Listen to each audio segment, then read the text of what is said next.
All right. Let's see here. Whew. All right, guys. Let's hop on. What's up, people? What's up, people? It's kind of weird. I'm trying to think how I want to do this. Because there's stuff I want to go over. I kind of want to go over how the internet has been clowning Fox to oblivion. I want to go over the media day because everybody spoke. I only seen clips. And I'm also thinking about how we're going to upload these since the game is literally tomorrow. I think if we start off with what people are saying about Fox and my thoughts about that, we could probably take that segment, and for people that don't watch this live stream, it'll just be posted later tonight. I guess we could do, I guess we can post 2 in a day before we live stream after that game. So, I usually don't like doing that though. We could just do 2. We could just do 2. We'll go through everybody's media day. But as far as what I'm going to upload, I think I'll upload how everyone's clowning Fox. And then,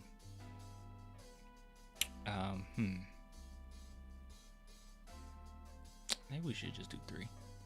Because I want the Wemby one to be a separate video too.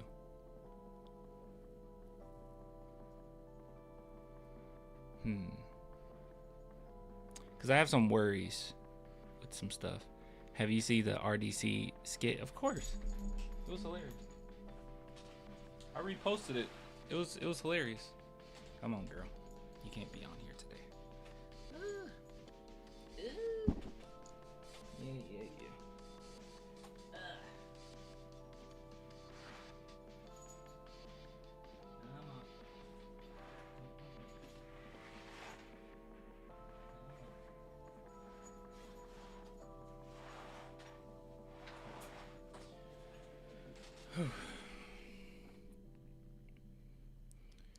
What? Clan, what do you think about the video going around about Wemby OG? Saw Wemby getting dragged, but I didn't think it was dirty. I didn't see it. The stuff about, oh, wait. Is it the play? Wait, no, that wasn't OG. Was that Cat that went down? That was the flagrant. No, dude. What I really hate about the stuff with Wemby, when people are saying, is he dirty and all this other stuff, is it's the void of context. Like, I've never seen somebody get pulled on, yanked, grabbed every single play as often as Wemby does. Like, so when Wemby does something back or he gets a little aggressive back, everyone's like, oh my God, he's so dirty. And it's like, no one gets grabbed as much as he does. Like, even Steph Curry, he would be grabbed, pushed a little bit, touched, but it was mostly on offense. But Wemby is so great. He's so much of a threat on offense, but so great defensively that he gets tugged and pulled on both sides of the court. And oftentimes it's not a call because big guys just don't get that benefit. So, yeah, like people will say Wemby did this, Wemby did that. It's like, why do you want your big man to be so nice? Why do you want him to be so kind? He should be battling back. That flagrant though is crazy. Like, one more flagrant and you're out is crazy. People want to say like, oh, that's very avoidable, which it is. But that last flagrant he got, I did not think that was going to be a flagrant. That made me nervous because I'm like, that was a flagrant? I always thought that flagrants had to have some type of intentionality behind it, but I guess not. Because that was literally him just moving his arm and Cat was just too close up to him. So now I'm worrying, like, Cat is already getting all up in his space, all up in his face. It's like, can he just easily get one? Because he's so freakishly tall till, any movement he makes, they'll do it. But maybe something like that, next time they won't actually give him a flagrant and they'll be a little kinder. Mikasa, calm down.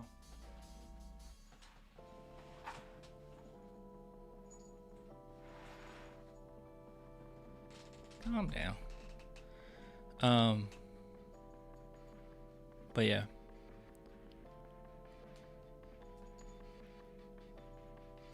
Whamy's a cornball. I don't know what type of people I get on here when I'm on early like this. I don't know what you're talking about. Anywho, all right, we're gonna talk about this. So, guys,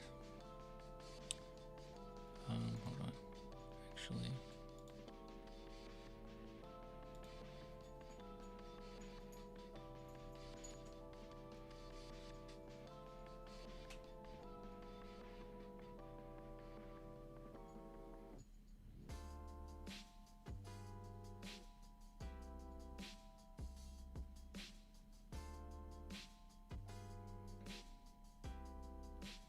what was I gonna say?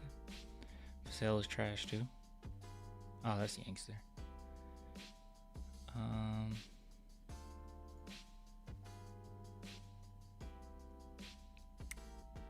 Now, Yankster, you should be getting on to Mitch Johnson, not Brian Wright, because I guarantee you that a lot of this is what Mitch Johnson wanted, and he doesn't even use it. So,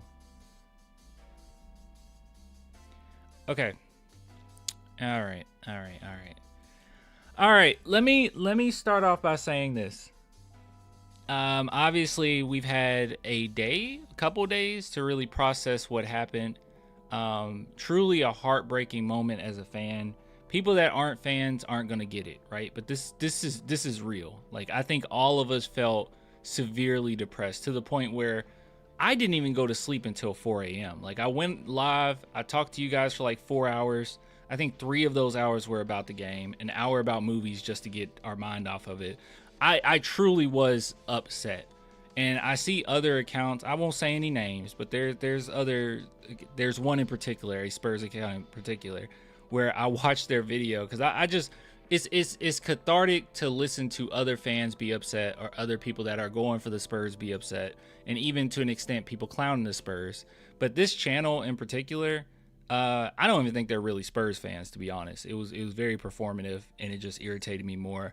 So I was just in a bad mood overall. I was in a really funky mood. And yeah, and then to top it off, that night ended with Wemby getting eggs thrown at him. And I'm just like, oh my God, we let the worst imaginable fans in the world win this game. So very frustrating. And obviously, the one person that we all were irritated with, because unfortunately we shouldn't have been in this situation, but it was De'Aaron Fox, who played horrid. I mean, I think he went 2 for 8 in the second half, 4 turnovers, just abysmal. And then I don't even have to talk about one of the last plays where he went for a layup and he could have just did what every NBA basketball AAU player does ever and just run off the clock. But we're past all that. But what I said was, hey, I kind of thought about it and I said, hey, we just got to think about this next game. We don't need to worry about what happened in the past. You need to acknowledge it. It hurt, but the Spurs need to grow from that. And at this point where I'm at, I truly do believe that the San Antonio Spurs are going to come back from this. I truly do. And the reason why I believe it is because all of these games, it was on us. All of them. Every single one of them. If the Spurs were getting blown out in all of these games, sure. But these are close ones that shouldn't have been close. At least 2 of them in particular should not have been close at all. So what it really is going to come down to is, can the Spurs lock in for 48 minutes? And it depends on how you feel about that. But I've seen us in the Thunder series play a chess match, play hard. Almost, I mean, we went all the way to 7, but oftentimes it wasn't blunders, like we're seeing right now. So I do believe they can do it, and I'm okay right now. But what I do want to do is I want to go through what people have been saying about Fox, because not only because I think it's cathartic, because it just makes you feel a little bit better that we're not the only ones just being crazy here, but also just to kind of get it out of our system. Okay. So before we take a look at this, because I bookmarked a lot of the stuff I saw, big shout out to Prize Picks if you guys are interested. I would put it on the NBA one, but I just wanted to show you that they also have one for the World Cup. So if you guys have been keeping up with that at all, go check that out. Make your picks. You will get $50 instantly on your first $5 lineup. Just use promo code HMA. Use the link in my description box, and you are good to go. So, but yeah, if you guys are interested, go check it out. And like I said, they do have the World Cup on there currently. All right, so let's go ahead and take a look at Twitter.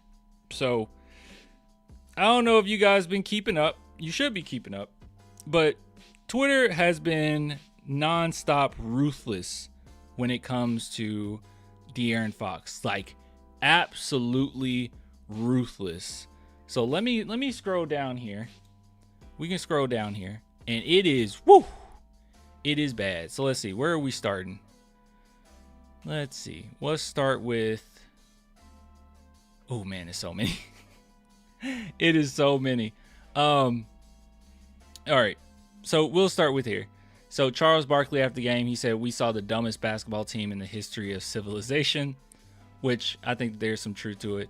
This is a joke, which it was actually Impeccable who showed me this initially. I just found it funny, but this is Cade's attorney on De'Aaron Fox. That's why they call you the N-word. That's why because you suck. That's why they say you worse than Hitler. That's why they call you the N-word. That's why because you suck. That's why they say you worse than Hitler. That's why they call you the... Okay, all right. That's stupid.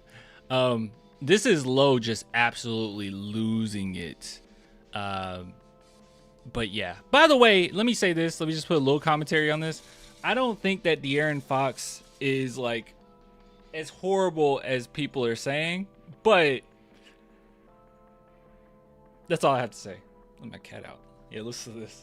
He fucking sucks, nigga. That nigga is trash. He's fucking garbage. Get that nigga the fuck off the team, out the fucking league. That nigga's a fucking bum, nigga. He sucks, nigga. He fucking sucks.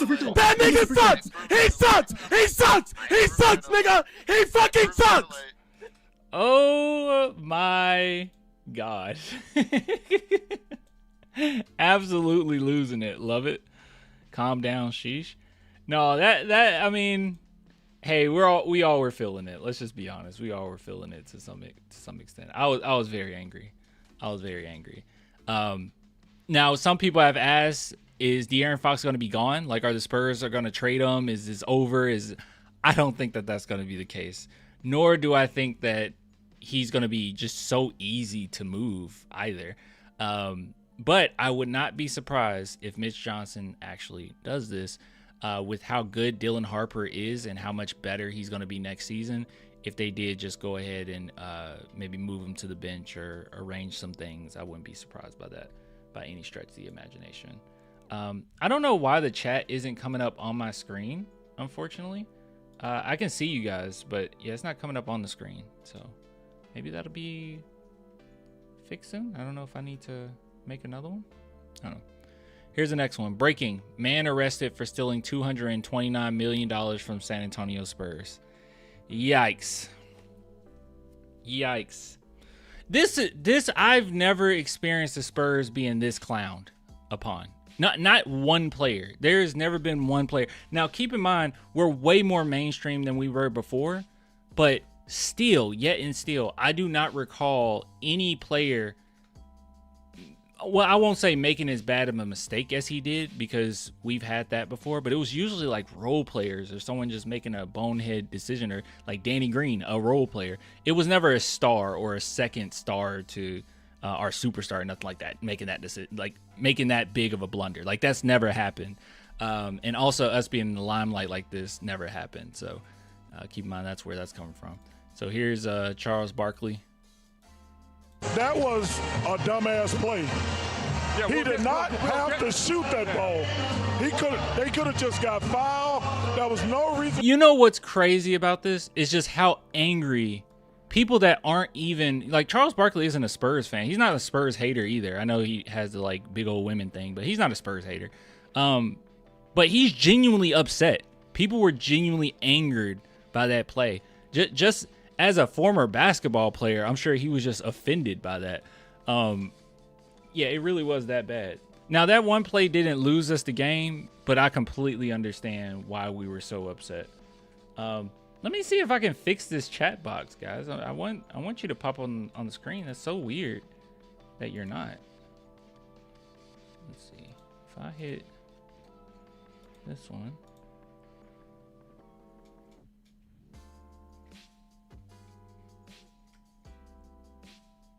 Oh, I guess it'll load. Let's see the next one.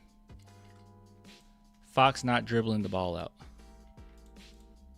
He could only have gotten that idea from Benjamin Netanyahu. He could only have gotten that idea from Benjamin Netanyahu. He could only have gotten that idea from Benjamin Netanyahu. Oh my God. All right. And this is just someone having a little bit of hopium, but I also agree with this. Oh, you guys are showing up. Oh, now you're showing up. I had to add a new one, I think. There you go. There we go. You're a little big on the screen, though. I don't know why I got you so big on the screen. Yeah, we'll get to the Fox interviews in another segment. Right now, we're just looking at how people reacted. You should be crying. Sorry. We gonna be all right. No, y'all ain't. We gonna be all right. Next year. Y'all ain't gonna be all right this year. Hey, man. You done got them people, you had people in Cincinnati believe in you. Man, Ocho say we gonna be all right. Now everybody ain't doing nothing but eating chili and hot dogs.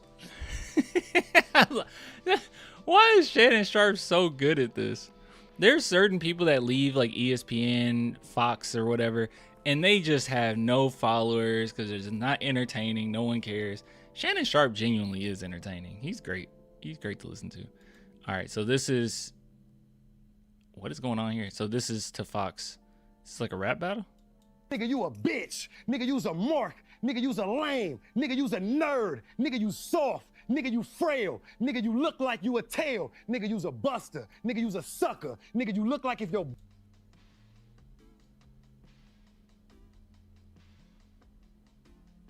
bitch told you she fucked another nigga but say she won't do it again. Nigga, you look like you a truster. Nigga, you's a weirdo. Nigga, you scary. Eric, nigga, you look like your name Gary. Yeah, nigga, you beat me on BET for $25,000. Yeah, but you ass here. Nigga.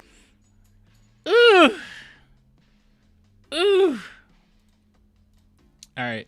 When we getting rid of Fox after the finals?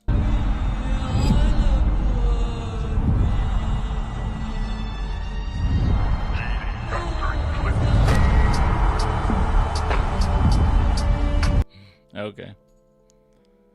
All right, let's see. You take De'Aaron Fox's brain and put it in a bird, he's going to bark. Oh, my God. Yikes. This is Low again. I told you Fox is a moron and is not needed. So keep in mind, Low is really going for the Spurs. Like, he's like a Spurs fan now. He's a Lakers fan, but he's a Wemby fan, I think.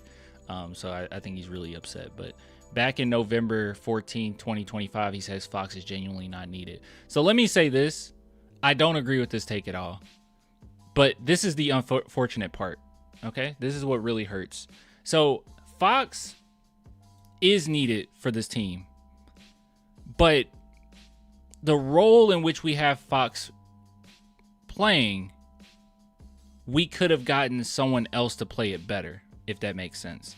So, like, for instance, we really just need, for the most part, because how well Castle has come along, how well Dylan Harper is coming along, how well, sorry, my camera's acting up, how well Wemby's come along, how much depth that the Spurs seemingly had before Mitch just started playing six people.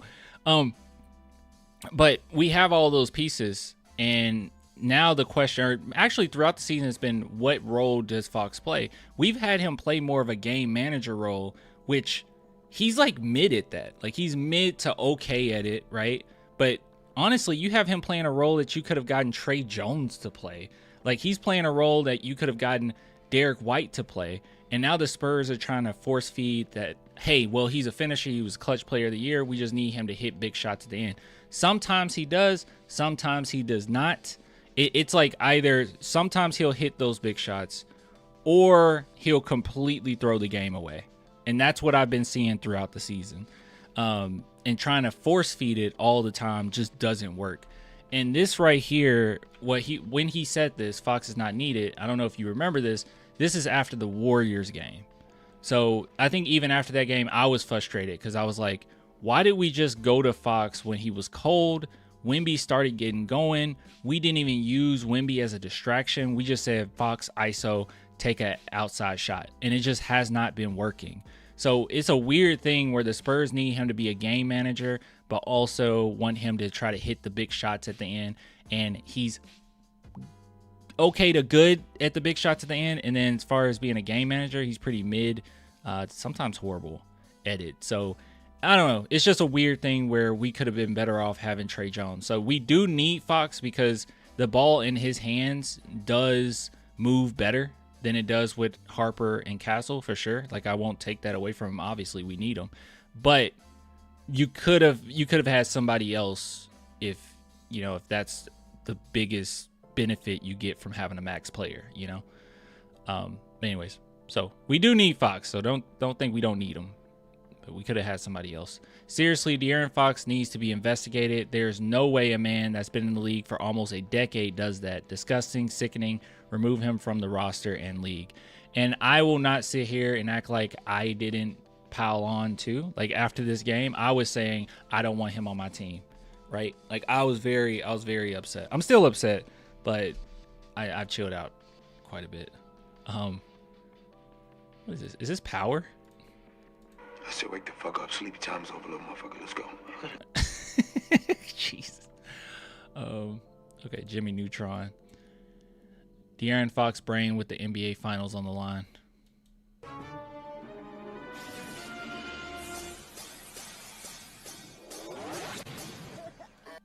Oh, now the chat is acting up again. It's so weird. There we go. All right, let's see. Wemby having his post-game chat with De'Aaron Fox. He comes up to the 8th floor, and we go into the stairwell, and I said, let's go up to the roof. He's like, what? I said, let's go up to the roof. He goes, I don't think I want to go up to the roof. I said, yeah, come on, let's go. He said, I'm uncomfortable going up to the roof. And I said, why? You think I'm gonna throw you off the roof? Dude! What is... Oh my god! Dude! What the heck? Come on, let's go. We'll talk up there. It's a nice day. He goes, I don't want to go to the roof. I said, Get up on the fucking roof. so... What is this from? What is this? Okay. Good God. All right. So this is Derek Fisher speaking on De'Aaron Fox. Actually, I'm going to speed it up because it seems like a pretty long video. De'Aaron Fox's role and with the San Antonio Spurs right now, getting a lot of criticism. Obviously, the last shot he could have dribbled out, but really the whole series and throughout the playoffs, I feel like De'Aaron Fox has kind of been a scapegoat, whether it's deserved or not, for the Spurs. And I want to ask you about it because, like, you've been obviously teammates with superstars. You played in a ton of massive games in the NBA as a point guard. First off, do I agree with that? Do you guys think that De'Aaron Fox has been a scapegoat for us? I don't know. Honestly, I don't know.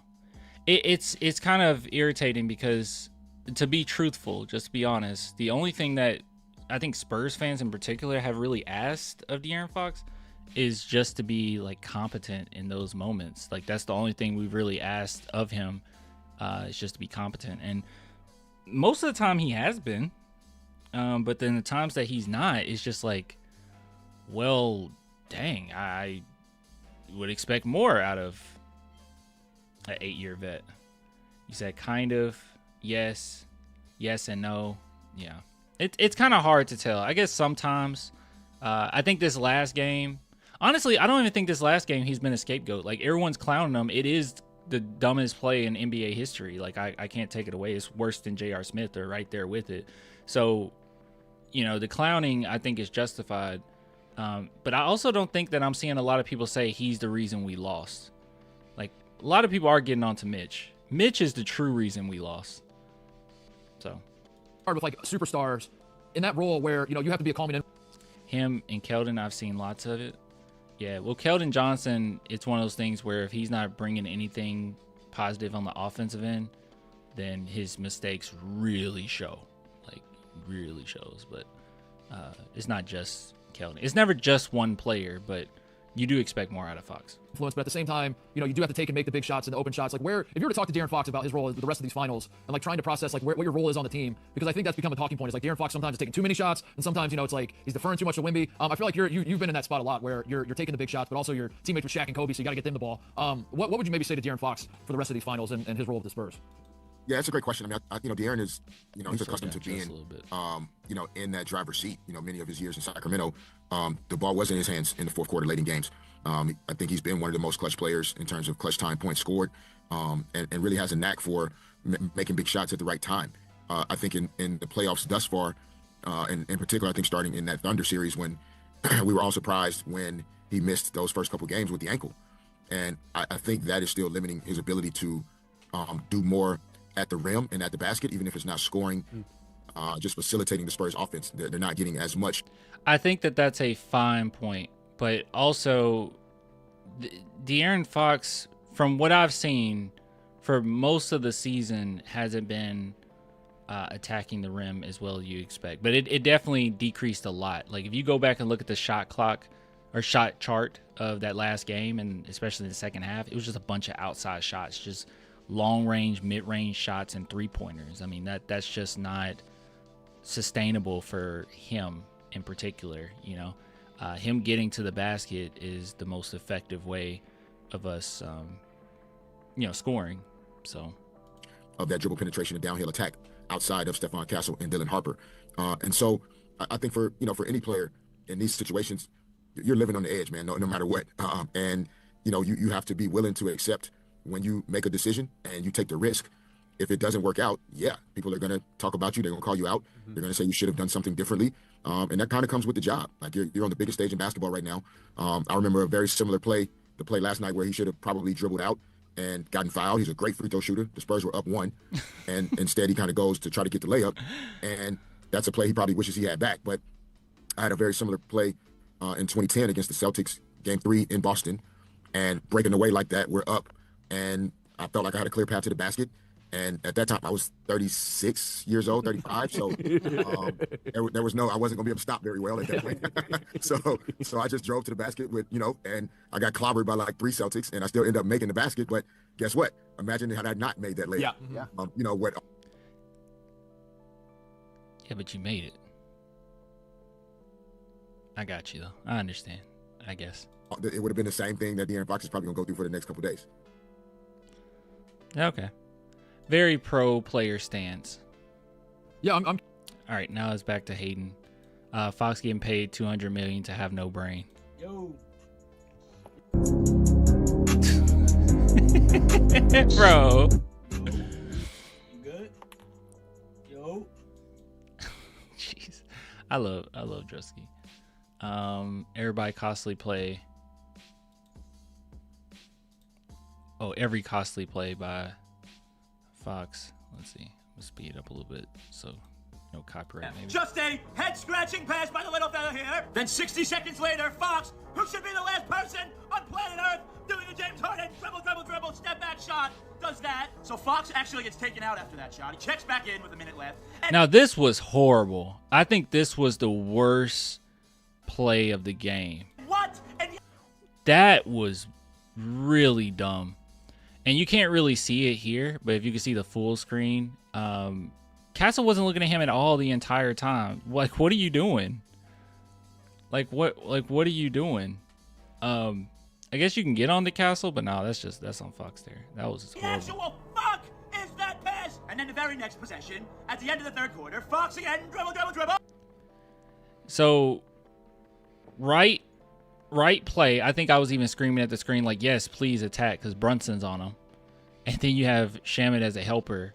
This should not end in a turnover. This would have been an easy basket. Like, either Fox, he's helping, or Castle for an open 3. But yeah. Right off the 4 turnovers in the second and then half. this possession right here. 3 minutes left, 4-point game. Imagine this being your possession. This is the biggest. This is bad. And then he just constantly tried OG, lost the ball, came back, took a 3. You know, it was still 5 seconds on the clock. Some people were like, well, you were losing seconds off the... Nah, it was 5 seconds on the clock. You didn't have to take a 3. Yeah, it was bad. We all know how bad it was. All right, let's see. If San Antonio, they should pack De'Aaron Fox stuff up today and ship him somewhere else. Yeah, he got that heat. What has got to be so disappointing for the San Antonio Spurs, if you go back and look at the replay of the OG tip, speed up a little bit. Everybody is searching out a body to box out for the Knicks, except for one guy, De'Aaron Fox. And every time, guys, God, dude, I'm trying. Now my feelings are start to come back up. I'm trying to be fair. I'm just allowing us to take a look so we can have some catharsis, because we are upset and angry at Fox. But that play, yeah, everyone was looking for a body or active in the play, and De'Aaron Fox actually was ball watching. Hold on. Actually, I can show you.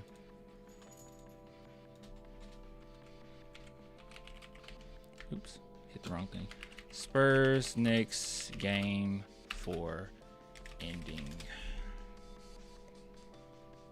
Yeah, I'll skip to that play. Knicks in the Let's skip through. All right. So I won't play the whole thing, obviously, because you get in trouble for it. But in this play, and I'm not blaming Fox for doubling, because I'm sure Mitch Johnson told us to do that. He doubles. Oops. Let's go back a little bit. So doubles. He doubles there. He takes a horrible shot. He took a horrible shot there. And right here, you can see that everybody is basically sprinting for this rebound. So Wemby's about to sprint. Harper sprints. Castle gets in position. Fox ball watches. Yeah, everybody is sprinting. Everybody is active. Fox, the guy he should have been able to close out there, or at least go and try to get the rebound, he ball watched. He didn't even try.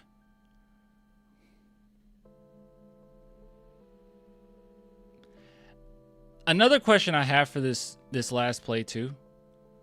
Can someone explain to me why Fox is even in the game on this situation? I mean, in my humble opinion, I would have had Julian in the game. Because that would have been our best defenders out there for the last possession. And you have Mikal Bridges and OG out there and Cat. I just think Julian would have been more ideal to be in that scenario, just defensively. If we're on the offensive end, sure, but even the Knicks will sit Brunson in defensive possession. So I don't quite understand that. Not that Fox is a bad defender or anything, but this is probably a W if Fox isn't in this game right here. Because Julian Champagnie, he would have been hustling for that rebound. But because Fox was just kind of ball watching, yeah, he didn't even have a chance to do anything. And I'm okay. Like, maybe he does turn around, he sprints for the rebound, and he doesn't get it. Okay, I mean, I understand that happens. But you can't really excuse just, like, chilling. You know? You kind of just chilling. You can't excuse just chilling. Thanks for the super chat. He says, I've been on NBA social media lockout since after the game. Go Spurs, go. By the way, my mom fell for a fake tweet. Oh, what was it? The tweet was Sham saying that Pop is taking over the coaching for the rest of the finals. Love you, Mom. Oh, wow. Yeah, it happens, man. It happens. My mom has gotten really good at pinpointing what's real and what's not now. I think being on Facebook long enough, you figure that out. So what he's saying, I was just showing that to say that what he's saying is true. That actually did happen. He wasn't engaged in that rebound. That was bad, man. It's really bad, guys. And that was his man. Time in sports malls, whether it's basketball, football, baseball, hockey, whatever it is, your teammates tell you not to be that guy. Last night, De'Aaron Fox was that guy. Now, there are a myriad of different reasons why the Spurs lost that game and why the Knicks had a chance to grab it by the throat. But in that moment, when it comes down to effort, when it comes down to awareness, when it comes down to focus, things that are fully within your control as a player, for De'Aaron Fox not to exhibit any of that in the final minute of the game, when the sole purpose for him being on the court is to provide veteran leadership.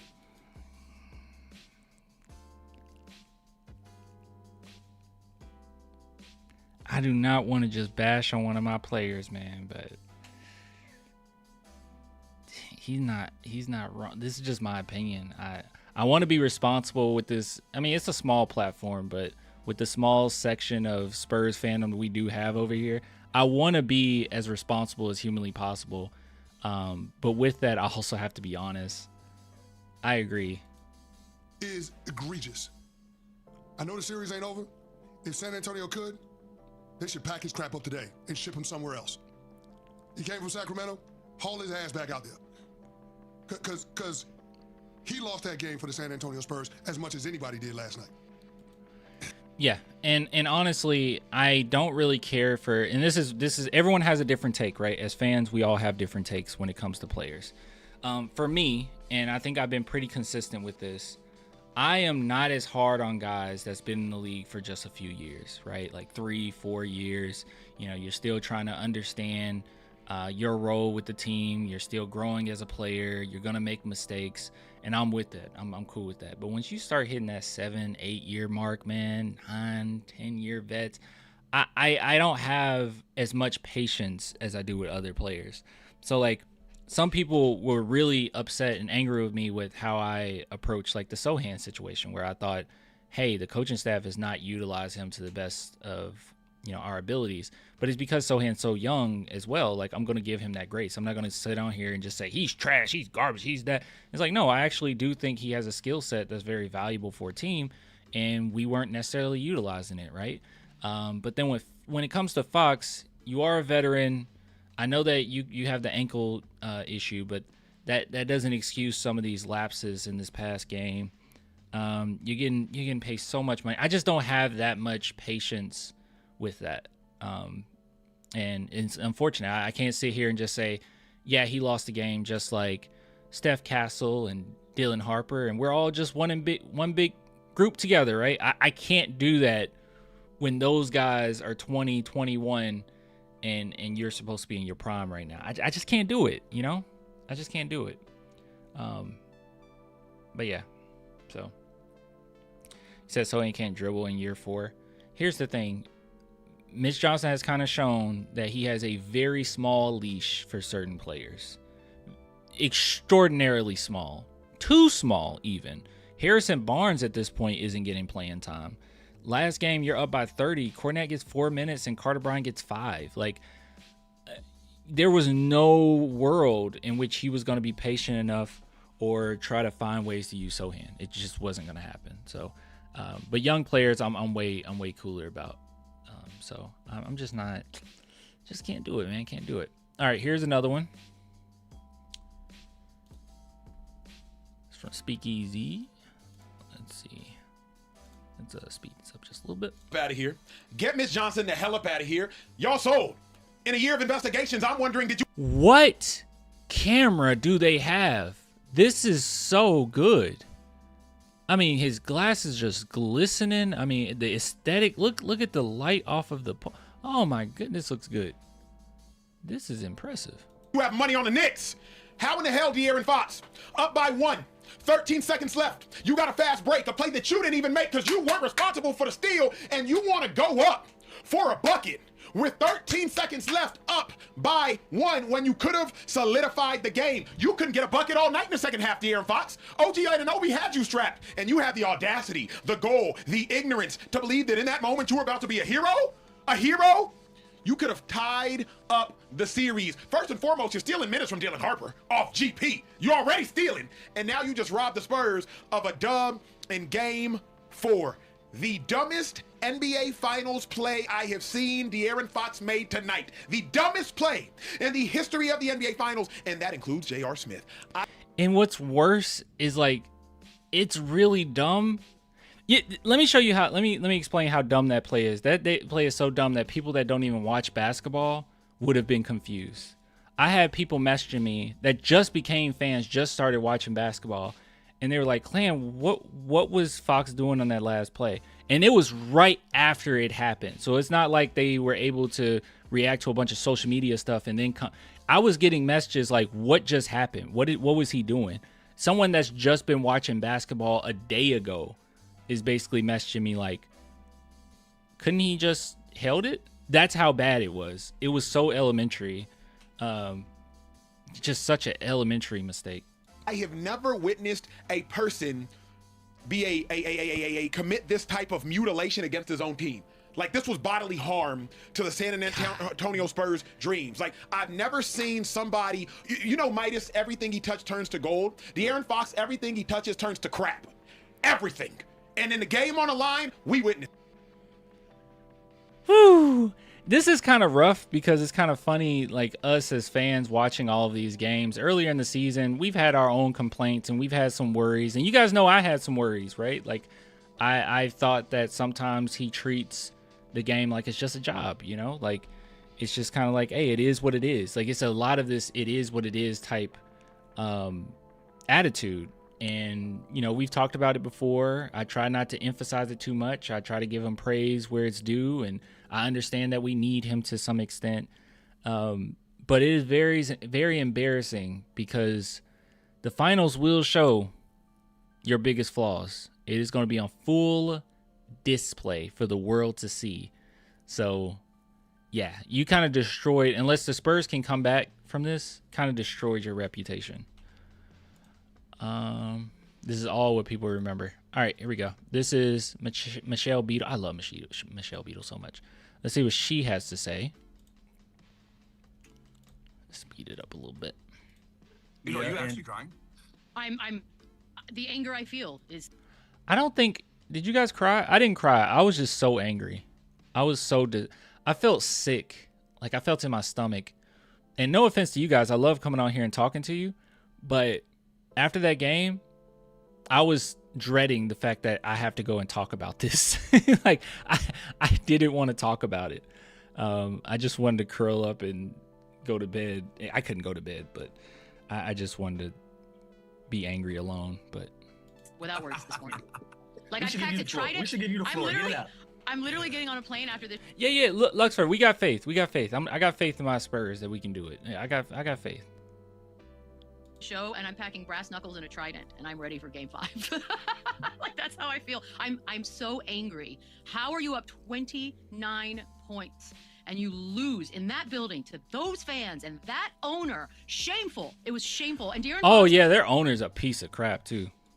$200 million is for you to be a veteran presence. Guess what? You were the worst person on the floor last night. And I know you don't want to blame one person, Boogie, but we can go ahead and give him a big old chunk of that pie, because that was absolutely this is gross. second playoffs ever, and it looked brutal. Like this is his second playoffs ever. When it cut, Cousins is so funny because he was like the craziest player ever on the court, like the biggest crash out ever. And every time I see him speak now, he's just like pretty kind and nice and just cool and collected. But saying like this is the De'Aaron Fox second playoffs ever, give him a break. Nah, can't give him that. That was like a basic elementary mistake that he made at the end. Like you can't do that. Yeah, you can't give him that. And also, especially when we're not doing that for Dylan Harper, right? Like, Dylan Harper's making big play after big play, playing with a lot of heart, not scared at all. And we're not sitting back saying, hey, this is his first. Or when, no, you just can't do it. You just can't do it. As if he's a veteran or not, he's still going through learning processes himself. And it showed last night. Man, just the way that ended. I don't know about that one. I'll give some of the mistakes in the second half. Like, I won't be too angry with them, but on that last play, that's just like kind of elementary. All right, here's another one. Oh, hold on, let me give them a shout. Who's this? Dan Le Batard. The Dan Le Batard show. And I don't think De'Aaron Fox's move is going to be considered an all-time blunder because the announcing team didn't react to it as if it was an all-time blunder. Usually the audience needs a little bit of permission to rally in mass, and the announcers will help you with that. That was not the case last night, and I thought it was weird that they were a bit muted about all of that. Did they get swept away in the emotion of that building? So. Did they not realize that De'Aaron Fox was in a rush to make it still a one-possession game? What was your reaction? Granted, that place seemed nuts. It seemed like an insane asylum. I'm confused. What are they getting at? I get not being like fully clear, but in my house, I was by myself screaming, "What are you doing?" I don't know if you guys reacted the exact same way. Dude, I lost it. Because I usually watch these games with Swish, and I was so angry. I usually have an earphone in, and I was so animated, it fell to the ground, and I was just screaming. I couldn't believe what I was watching. And I picked it back up, and he was just quiet, and usually he's very animated. He told me later, he was like, yeah, dude, around that time, I was screaming. He was like, I guess I just missed it. I just didn't hear him, but like, I think everybody reacted the same way, like losing our minds. Yeah, I thought we won when Brunson missed. When I saw Brunson miss, I also saw like a lack of hustle from Fox. I caught that in real time, and I was like, are we gonna get this rebound? I did think that Harper was gonna be able to get to it though. It felt dumb from the jump, run to the corner. No, my reaction, that's it. My reaction was that as soon as he's on the fast break on the left part of the lane, I expected him to go toward the basket and then veer off into the corner and loop back around like every other NBA player in that situation knows to do, because you don't risk losing the ball. And specifically, right, this part is all like... The worst part about it is he slowed down, saw OG, and like went for contact. Like, that was so stupid. Okay, maybe if it's Brunson... Maybe if it's Brunson, but not if it's that guy. Like, Anunoby is their best defender. Like, that guy's locked down, and that's not the guy I'm going after. Yeah, it's. I'm not gonna say his intentions there, but it definitely was arrogant in my opinion, because that was 3 plays in a row that he went at OG and missed, and we should have already learned not to do that. Jesus. This is how they're gonna find Fox on the Riverwalk. That's crazy. That's just how upset people are. And then this is, I'm not sure if this is Ron Harper after the game or maybe before June 10th. I'm not sure. I don't know.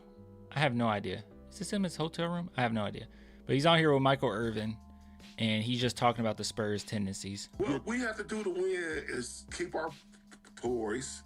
When we get a 10 to 12 point... Chat, was this after the game? Or was this before the game when he said this?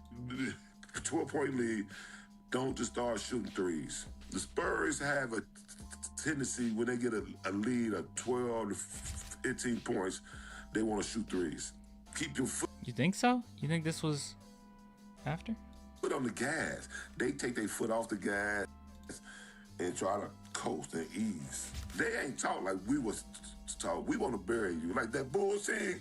We want to play the first quarter, second quarter, and the third quarter, and watch the fourth quarter, because we up by 30. So you say they shoot a lot of threes. Does that mean that we're not seeing enough of Wemby down low? The Knicks? Right. I don't think it's just that. I have nobody who block shots but one guy. We have to attack that rim, get in the paint. You got to make Jalen Brunson play both sides of the court. And unfortunately, we did that. We did that in Game 3, every single time. By the way, Game 4 we did it in the first half, and in the second half we just kind of like. What I took from the second half is that Mitch Johnson played on his heels. Like, he played not to lose, and you can't play not to lose. You have to play to win. He didn't coach to win. He coached not to lose. And what I mean by that is putting Wemby in there and keeping him in there for 44 minutes when you're up by 30 at some point in that game, that's playing not to lose. Like, that's like, well, as long as Wemby out here, they're not going to come back. No, it doesn't work like that. And meanwhile, you look at Mike Brown, and he's throwing every single player out there, and his strategy seemed to just wear us down, which it worked. And rather than us, continuing to attack the basket, get creative with it, let Luke Kornet. This is the perfect moment. We talked about how Luke has been up and down these playoffs. That would have been a perfect moment for Luke to finally find his footing in this series, but we didn't take it. This would have been a perfect moment for Carter Bryant to find some footing in this series, but we didn't take it. He was playing well, and he still doesn't get minutes. Like, it didn't make any sense what we were doing, that you're just going to play 5 guys and continue to play Fox in this game in particular when he's horrible this game. 2 for 8, 4 turnovers in the second half, just making blunder after blunder. You put him in the last defensive possession after what he just did. It's just no acknowledgement of the situation that we're in. No acknowledgement of it. Just, hey, we're just going to roll with our guys no matter what. That's stupid. That's stupid. Don't let him just sit back there and guard the guy who don't score. Yeah, like just letting Brunson stay out there and just like chill. We did that in the second half. We did not attack Brunson in the second half. And then the opportunities that we did have to attack him, we made a dumb play or turned the ball over or whatever. All right, you see Unk, Shannon Sharp, and Joe Johnson spitting facts about the Spurs Game 4 loss.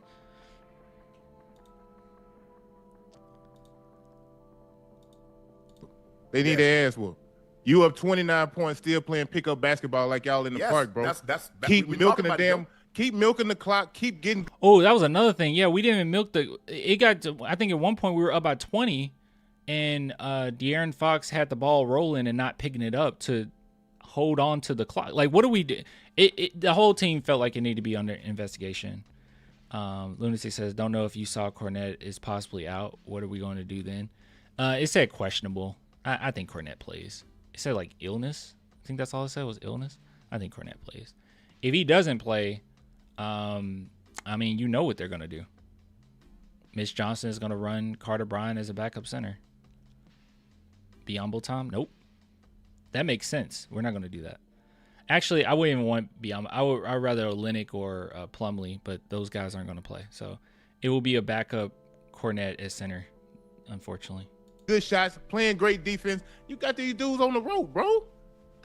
Look, man, they had to took all the energy out the building. It was dead. I'm like, damn. But them damn, in the third quarter, you have at least 5 to 6 turnovers. You ain't have but 2 in the whole first half. You taking care of the rock. Man, they played a perfect game, bro, and just collapsed. Pressure. Damn. The coach, Mitch Johnson. It wasn't. I didn't feel like pressure. It was just us being stupid. You let them go on a 20-4 run before you call a timeout. De'Aaron Fox. I just want somebody to tell me that. See, I never calls timeout. I've been telling you this all along, and all y'all tell me they won. Be quiet. You see, you accepted things when they won the game. Now you kind of complaining about Fox. When I was telling you about Fox, when I was telling you guys about the turnovers, shut up, we won the game. Now Spurs fans. Now this is actually the exact thing that I would say about certain things. I did it with DeJounte Murray, where everybody was like, "Man, we won. Why are you complaining? You always complain." I did it with Keldon. We won. Why you gotta complain? Why you gotta be a Debbie Downer? Yeah, I've done it like so often with certain performances. I've done it with Fox. I've done it with Castle, but I never blamed Castle, by the way. So that's one thing. I never really blamed Castle. It was always like, I don't like how Mitch Johnson used Castle. So I never say it was his fault, but yeah. How y'all guys, how you looking now?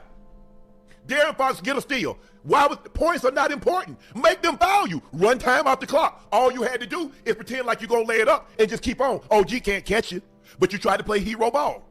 How many times they got 3 offensive rebounds? And what did they do in the third quarter, Joe? 8 in a row. Wimby put 3 threes in a row up. Ooh. Yep. Basale, a 2-on-1. He launches a 3. They play.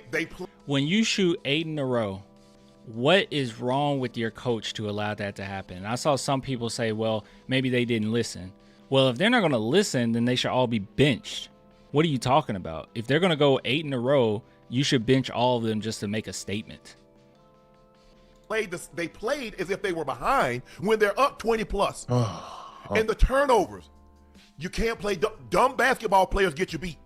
And I kept telling you this. I saw this, Joe. We talked about this in the Thunder, and they dodge bullets. I don't know what it is with the Spurs players. When the guy has got his back turned to you, you throw him the ball. De'Aaron Fox, why are you passing the ball? You're the point guard. They come down to hit a 3. But when I was trying to tell you, see, Joe, I think the thing is sometimes, guys, Joe, we look at things through the prism, and we just don't look at wins and losses, and that's what fans do. Because we look at, okay, we play like this against a good team, it's going to cost us. If we turn the ball over, all turnovers aren't created equal. No. When you turn the ball over matters. Yeah. I don't get how the Spurs started playing. You score, 70-something points in the first half, and then you get 30 in the second? Because you know why? Keldon Johnson, just because you get an offensive rebound, it's okay to kick it back out. Man. You don't have to put up a forced putback. How many times did he force a putback, Joe? He got the rebound twice, forced putbacks. By the way, I do want to bring this up. People talked about Wembanyama, like 9 for 25 and how poorly he shot or whatever. A lot of those were putbacks, so I'm not mad at Wemby on his percentage. His percentage is better than it looks. But yeah, no, he's right though. A lot of times we've looked at these games and there's certain tendencies that the Spurs have that I've brought up, in the past. And obviously me criticizing the Spurs at all this season will be somewhat controversial because we had such a good winning percentage. But the constant need for Mitch Johnson to just play certain guys earlier in the season, when I talked about how you need to utilize more of your roster, right? Because yes, when you get to the playoffs, it's going to be less people that you're playing, but at the same time, you want them to be as fresh as humanly possible. But I was very irritated with the fact that he doesn't use these guys, that he gets to a point where you don't have any use for Sohan, you don't have any use for Carter Bryant, you have no use for anybody, other than the few guys that you want to play. It's bad. And now we have a team on this bench full of centers, full of big men that you can't find any use for them. Kelly Olynyk has a skill set that you can use, right? Like, he is going to be a threat outside. Like, they're going to have to close in on him. You can't really think of any creative way to have him in for a few minutes, 3 minutes, and maybe get something out of him. Yeah, same thing with Plumlee. Like, he's a really good rebounder. And he's a pretty good enforcer. You can't find any use for him throughout the game whatsoever. You can't find any use for Carter Bryant, who had a good game last game, but no matter what, you're only going to get 5 minutes. Are we for real? Like you have to have more creativity. I think that's the one word that I will criticize Mitch for, is creativity.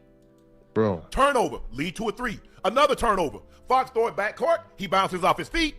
I'm just like, bro, what are y'all doing? And I told my sister, I said, nah, it ain't over. I say, because the Spurs play dumb basketball. I said, they'll turn the ball over and they'll start taking ill-advised threes and it'll come back and haunt them. I said, if they're not up by a substantial amount within the last 5 minutes, the Knicks will come back and get them.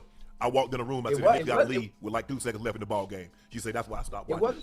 But the thing is, now, maybe not, Chad, instead of when you win, you don't say shut up, because you don't know what you're talking about. Because I told you this was going to happen. I will give Olynyk a roll. Dude, you got to use your roster, man. You have to use your roster. And the thing about it is, I'm looking at the Knicks and Mike Brown. I don't think Mike Brown's the greatest coach in the world or anything. I think this is the battle of the assistant coaches, and we're still getting out coached. I think that with Mike Brown, though, he has an idea of a scenario or a situation in which he will put that bench in. And he did it last game. He found a reason to do it. But with the Spurs, I don't necessarily think we have that. We don't have like a backup to a backup to a backup plan. It's like our guys will ask them to do things differently. And the guys on the bench, maybe if we're up by 30 and everyone's sitting their players in the fourth quarter, you guys can play. We don't really have a use for them. Flip side, Dylan Harper is comfortable in coming off the bench. You don't want to lose Fox, P. He is like single-handedly keeping the Knicks in the game. He just got a better matchup. He got a better matchup, bro. No, he got to make shots. Like, I look at Fox as a scorer, bro. Like, he is not hitting shots. Like, Fox has always been known as a scorer. Bro. Like, he's getting good looks, too. It's not like they're doing anything in the scouting report to limit Fox. He's getting his shots. He's getting open threes. He's getting to that midi. He's just not making shots. 38% in the finals. Yeah, like, he got to make shots. Bro, if he makes shots, Spurs are... 38% in the finals, bro? They'll run away with this. He did put him up 5, though, later. Bro, you think he just missing shots? That's defense, bro. No, it ain't the defense. Man, get the fuck out. So he just missing shots because he missing shots? No, it don't work like that, P. You look at his looks. No, P. No. Defense, my dog. Yeah. Dog, and then you got Castle. It's not, no. It's dumb shots. It's like James Harden step back shots that he's missing, mid-range shots that he's missing. Yeah, you need to just make it, but when you have that ankle issue, and then, yeah, it's some defense as well, but a lot of them are pretty open. Yeah. A lot of times the ball shouldn't be in his hands. I'm okay with the ball actually being in Fox's hands as long as we're running up a play or we're running something. I think that's good. But if a play completely breaks down, okay, ISO. But it seems like sometimes that's the game plan. Like, all right, we're going to ISO with Fox on this play. I don't want to ever do that unless you have to. You got Harper playing well. You got big fella, bro. I love Keldon Johnson's minutes. He's giving them good minutes. Yeah, he is. But it ain't all gonna be perfect though, Pete. Somebody on that whole thing is not gonna play well, and he's just so happy. Ooh. Thanks for the super chat, Jose. He says, Spurs fan from Brooklyn here. Been watching you for a minute now, but don't really ever comment. But now, we need to talk about for me, the lack of legend support, the Knicks legend are traveling with the team. Legend support? Like, I'm confused. I think I'm ignorant to this. You mean like, what do you mean? Like previous Spurs legends being with the team? Just explain. I'll see your message.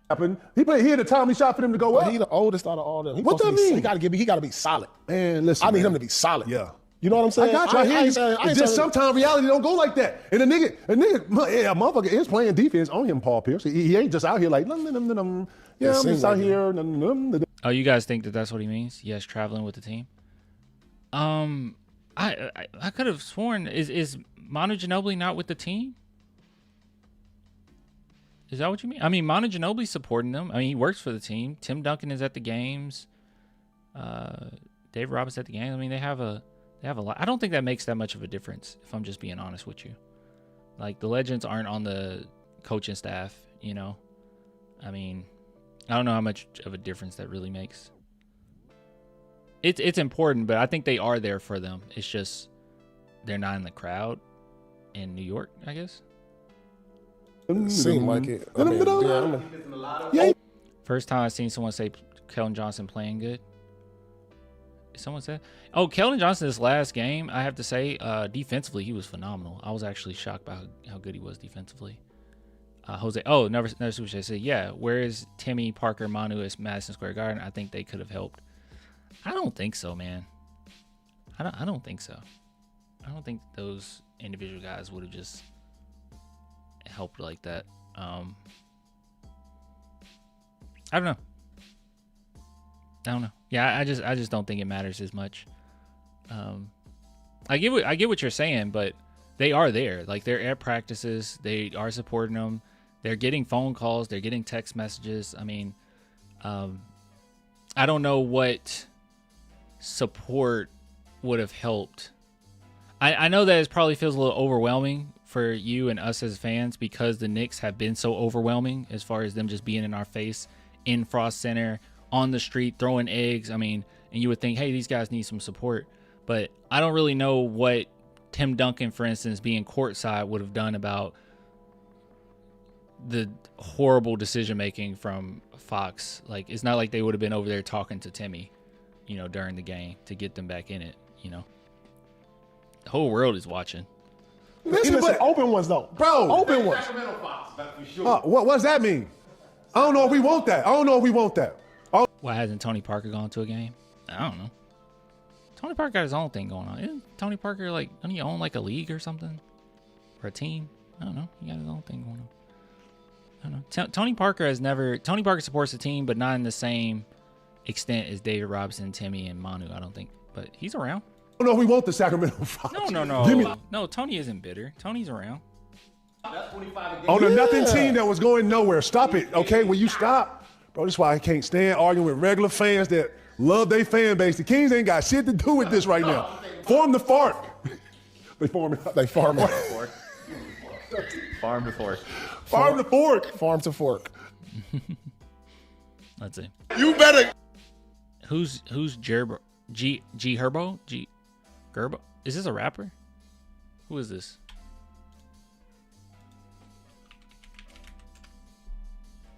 G Herbo. He made. What song have you made that I know? PTSD.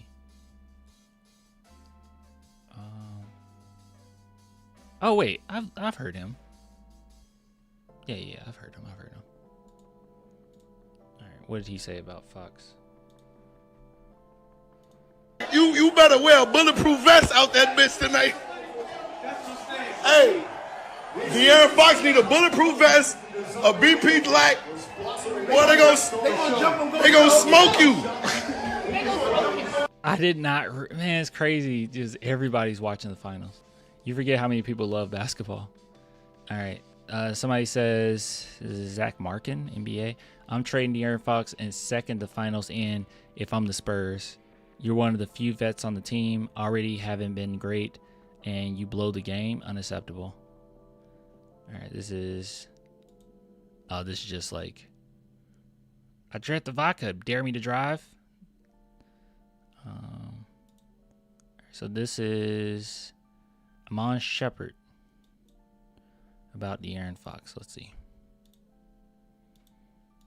Me being an old teammate of De'Aaron Fox will kick himself for a while for that fourth quarter. I'm not sure what happened. I don't mind all game. Okay, don't give me copyright claim, no. Vision, the step back threes that he never shoots and never settles for, but he just decided to do it yesterday. I'm not sure what the malfunction is, but they're easy adjustments that he can make on film. It's just, I guess he just needed to see it on film before he can make the adjustment, man. But it's going to be tough for him to watch that. It's going to be tough for Wemby. They had some missed opportunities that they just were rushing. And what did I say about De'Aaron Fox? Because a lot of people have brought up that they think that the coaching staff is forcing him to take those shots, or the coaching staff is just fully in control of the decisions that he's making out there. Let me see if I can find,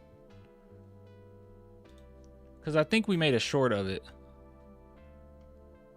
It would have been a while ago. Let's see. It would have been throughout the season.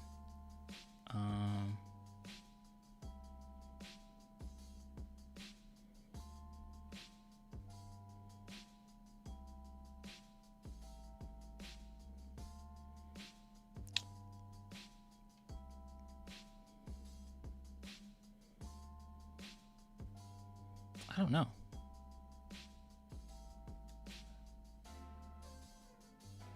Oh no, that was I don't know. I know we mentioned this before.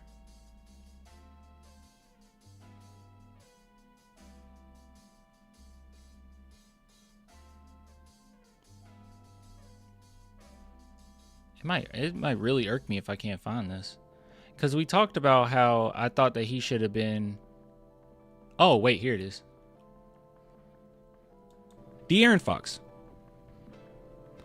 Before I kept saying, so this is back in, I think, December. No, it's January. We really need to set up the offense where we run through De'Aaron Fox. But I'm going to be real with you guys. I don't like the fact that De'Aaron Fox doesn't take over. I don't like the fact that our team looks like it's struggling, and it's almost as if we're waiting for the coaching staff to tell De'Aaron Fox, hey, it's time for you to take over. Hey, now we need you. I don't like that. And I know that he's playing for the Spurs, and we have this reputation for being the best possible teammate you can. I mean, that's why you still have, keep bringing it up, but Sohan with a smile on his face while he's on the bench. If Keldon Johnson was getting DNPs, he would still have a smile on the bench being there for the team, right? We have this reputation. And I understand that you don't want to step on any toes, or you don't want to necessarily put yourself ahead of the team. I understand that it's Wemby's team. But good God almighty, De'Aaron Fox, demand the ball. I mean, oh my God, demand the ball. Demand the ball. We can't just do whatever the coaching staff wants all the time. Wembanyama, I recall him subbing himself into a game with Popovich. You know how many times Manu Ginobili went off script? You know how many times Tony Parker and Tim Duncan went off script? Go off script. Get the ball. Ask for the ball. Demand the ball. I mean, you're just a role player. De'Aaron Fox is a role player right now. He's no more, no less than a role player as Dylan Harper right now. He's no more or less a role player than him. They have the exact same role. And every now and then we say, hey, can you finish the game for us? And he hasn't even really done that well. Because Hardcore just said Chris Paul demanded the ball. I thought about this during the game because this whole time I've been trying to be kind. I've been saying he hasn't been able to play with the team long enough. He hasn't been with Wemby long. So I think my overall take is, hold on, let me turn this back on.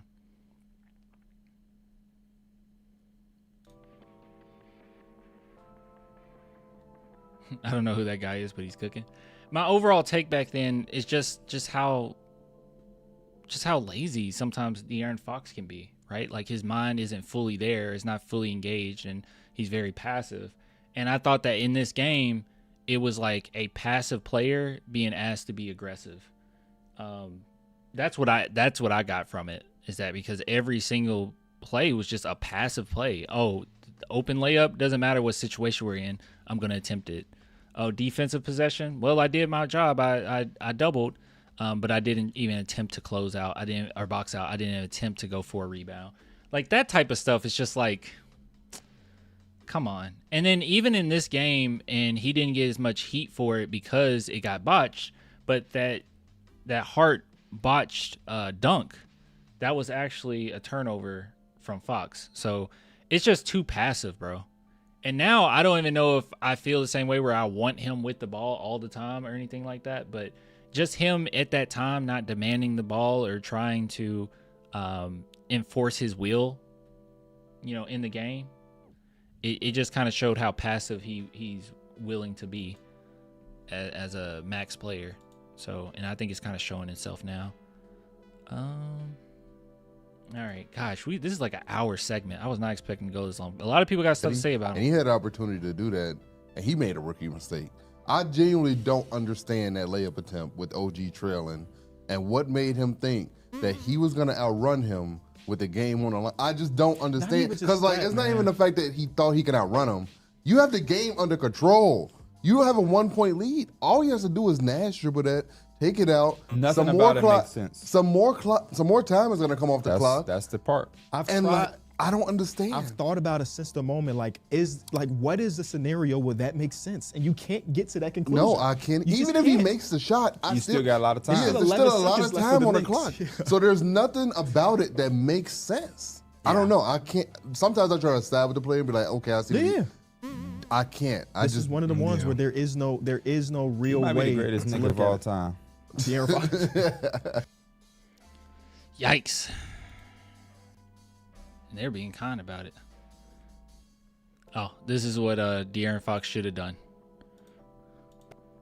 Fox has a chance to get it. Oh, no, there you go. This is what should have happened. Gosh, how many more did...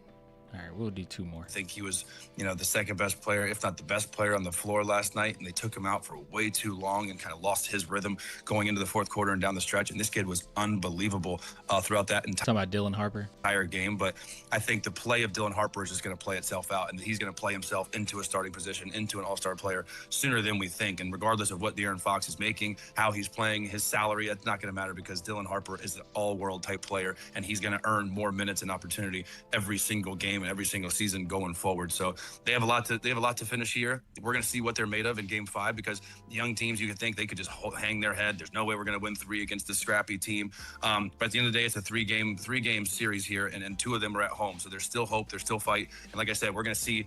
You want experience for the San Antonio Spurs? At least they're getting that out of this because they're going through, big leads, tough comebacks. They're going through big and crazy environments they're playing in. So they are getting that valuable experience, but possibly at the expense of an NBA title, which is devastating. But we're going to see what they're made of game 5 on their home floor if they come back and if they respond in a mature fashion or if they just hang it up. Spurs aren't going to hang it up. All right, I know my team too well. They're not going to hang it up.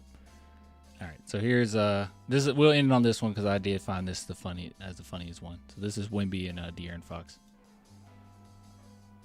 I could try to take accountability, but the thing is, you gotta take accountability too, because we was up 30, and nigga, you messed up too. So,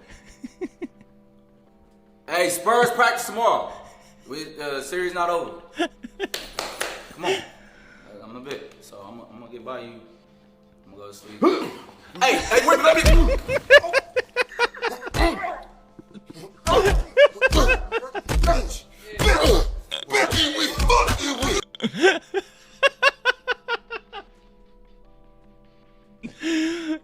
I love the hey, you messed up too. I love that. You messed up too now. You messed up too, Wemby. I'm a vet. I could try to take accountability, but the thing is, you gotta take accountability too.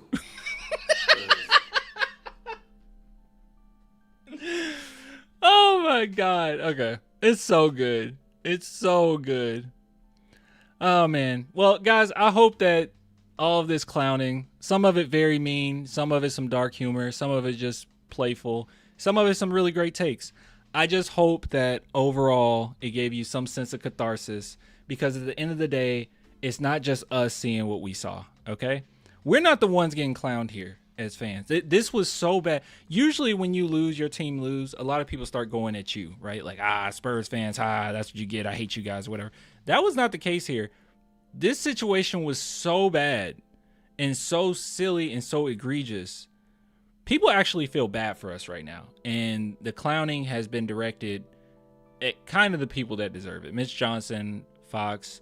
I know some people are mad about Wemby missing the free throws. It's kind of like one of those things where you're going to miss some shots.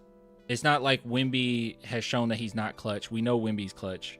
I just sum that up to, hey, you do need to hit him. I'm mad at you, or not mad at you, but I'm disappointed in that. But at the end of the day, sometimes you're going to miss him. And, this game in particular, he was in the game way too long. And it's pretty exhausting to keep him in during the entirety of a comeback. Like, that's crazy. But anyways, Wemby's not clutch. Don't we have some mods in here? Mods, put him on timeout. You ain't just gonna lie here. How many crazy Wemby performances have we seen? Clutch moments have we seen? Half court Wemby before the half. We got that huge 3-pointer in overtime. You're just stupid. You're just dumb. Unfortunately, you're worse than De'Aaron Fox. Yeah, put him on timeout. Anyways, all right, you guys ready to watch the media day? I'm gonna start with Mitch and Fox because I have some thoughts about them, and then we'll do Wemby, and I think that's gonna give us a big dose of hopium.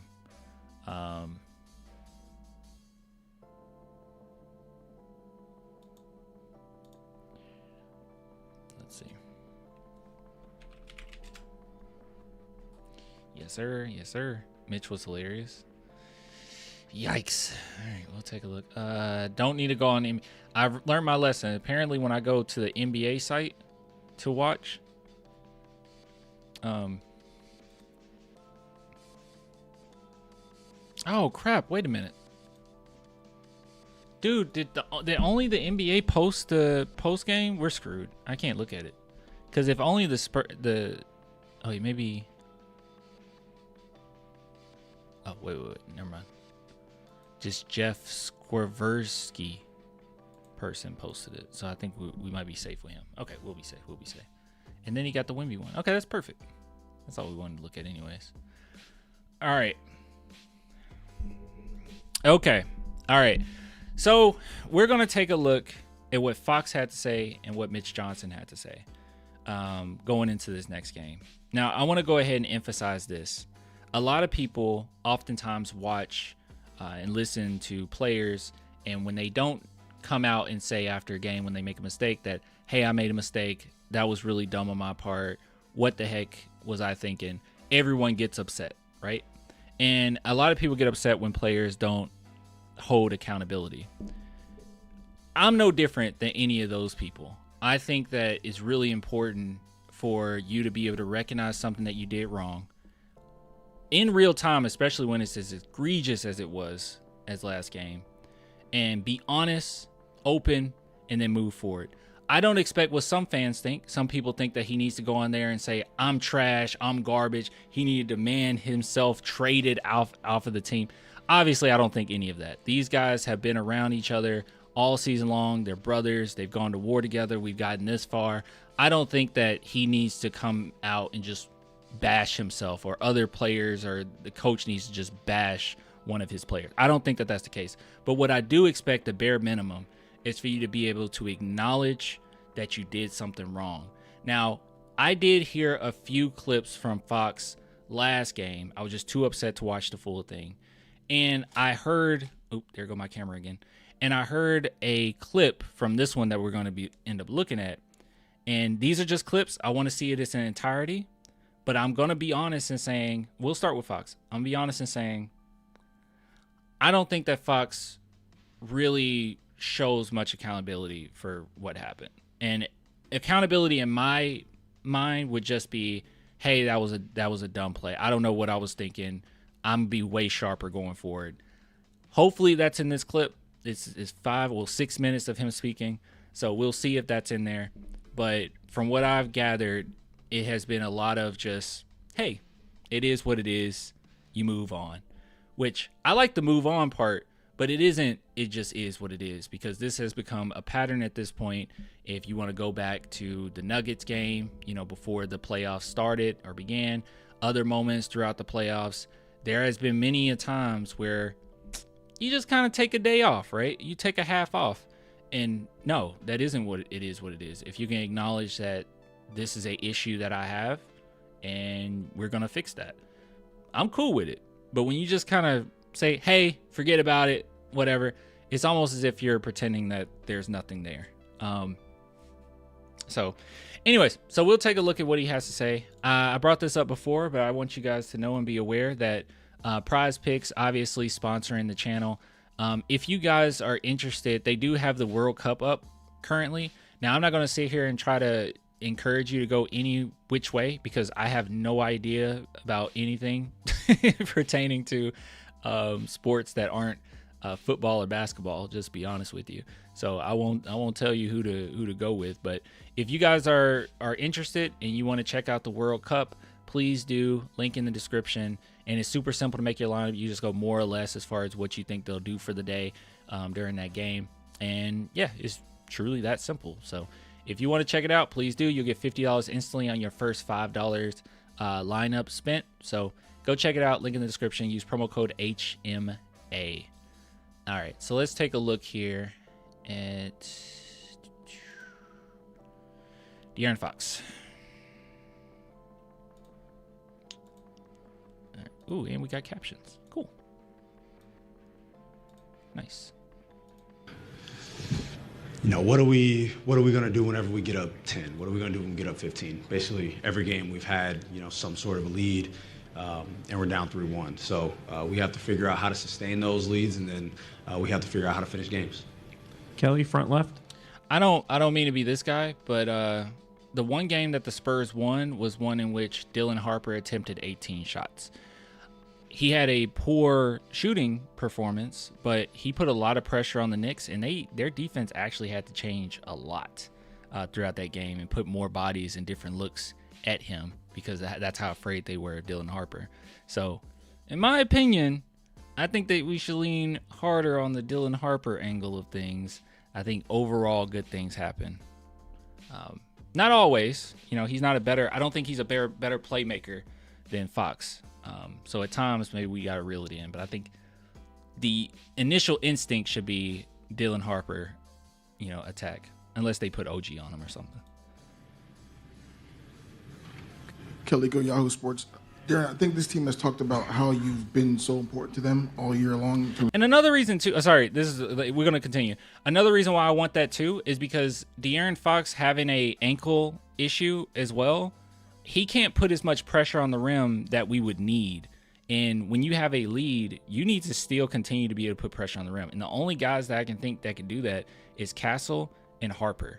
And Fox can't continuously do that. So if that's me being charitable towards Fox, I mean, it is what it is. But yeah, that's another reason. With the growth, the intangibles, in terms of a game like that, how do you separate some of the mistakes from the overall, like the belief that you guys have come this far and that bond you have with Mitch? I mean, I think these games have showed us that we have a chance. Like, it's not like we're just going out there and getting steamrolled. We've had, I think, the largest lead in all 4 games, and we've lost those leads, and the game's gotten close. Obviously, we grinded out game 3, but every time we get this lead, it's like that's when the game starts. That's when the game's on. And they've made the bigger plays down the stretch of games. Obviously, game 1, tie game, they get a 10-point lead, and then last game, I mean, their biggest lead was 1. So we have to, like I said before, we have to figure out ways to continue to extend our lead, and when they do make these games close, we have to figure out ways to execute down the stretch. And I think that one reason why I am confident in my Spurs somewhat is also the Spurs have not allowed the Knicks to score many points at all, guys. Like, at all. Now, the same can be said about us, because we're just, I don't know what happens to our offense, but defensively, we have been locked in for the most part. Like, they have not scored many points. that's where, these games have lied. Tim, second row on the right. Tim Reynolds with the AP. De'Aaron, to that end, I guess, which way is the pendulum kind of going? Clan, do you think Castle is our best playmaker, or is it still Fox? I think Castle has gotten so much better as a playmaker, but it's still Fox. I think Fox anticipation is quicker than Castle when he's on. But that's the problem. Sometimes Castle's not Castle, I'm sorry, Fox. Fox is better when he's on, but sometimes his brain just goes somewhere else, bro. But yeah. Please fix your hairline, Fox. Yeah. It bothers me too. I don't know why. It's not our head, right? It's not my head, but it does bother me. Knowing now the fact that yes, you have had the biggest lead, double-digit leads in all 4 games, chances to win them all, and like you said, you are down 3-1. Is there belief from the fact you've had these leads, or is the frustration creeping in that 3 of them got away? I mean, obviously it's frustrating to be down, but we still have this belief because we've seen it. We've seen it. We've seen it be done. That teams have come back from 3-1. But I think even with those series, it's like the games that they lost, they were losing by double digits. The games that we're losing, have all been close games. So we still have that belief that we have a chance to win. But we're taking this one game at a time. We're not looking at it as we need to win 3 games. We need to win. Okay, guys, let me say this. This is good that they're taking it one game at a time. As a fan, to stay grounded, I'm taking it 2 games at a time. In my mind, I'm like, all right, start it all over. Best of 3, but we got to win 2. San Antonio Spurs. Well, I guess it's not best of 3 because we got to win 2. But okay, this is how I'm thinking. Sorry, I'm all over the place. Win 2 in a row. That's it. And can I say to myself reasonably, can the San Antonio Spurs win 2 games in a row against the New York Knicks? Yes. Yes, they can. Obviously, they can. And 3-2 looks so much better than 3-1. So you just 2 in a row. That's it. Can we win 2 in a row? And I'm okay with it. I don't want them saying that, but as a fan, that's how I'm grounding myself. 2. Just 2. Don't worry about 3. 2. Because then when it's 2 in a row, both teams just got to win 1. Who's going to do it? And we'll be at home, which is not a home game, but tomorrow, and then we give ourselves a chance to play another game, and then you look at that next game. But we're not trying to fast forward. We're not trying to take the easy way out, take shortcuts. We're looking at the game tomorrow, and that's the one game that we think about right now. Jared on your left. Jared Weiss, The Athletic. They play 5 out so much of the game, and you guys haven't had to see that much of that on the road to this point. How challenging is that defensively, especially like over the course of the game, particularly how like Victor can't spend a ton of time planted in his spot down low, and you guys have didn't help that by the time they started doing that, he had already played like 40 minutes. Like all sorts of weird cross matches. Just how has that become a challenge, and how does that lead to some of these leads dying out? I mean, I think a big part of it is the process that we have. Whenever you can make shots, you miss shots, whatever, but it's how we're guarding. Whenever we're doing the things that we're supposed to do, we're forcing them into tougher shots. If they make the shots, hats off to them. But when we're doing that and we're forcing them to miss, that's when we're at our best. And then we go and we look at kind of what happened in the second half.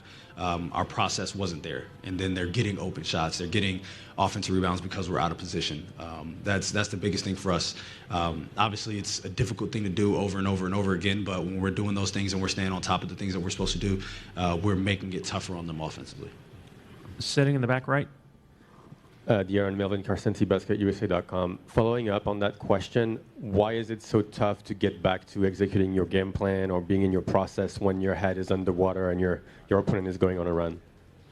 I mean, I don't think it's necessarily when they're going on a run or when they're making shots. It's just it's about us. We're dictating kind of a lot of what's going on, and when we're not doing those things, they're making. And some people find that as arrogant for the Spurs saying that, like, you're dictating. What do you mean you're dictating? You control whether you win or lose.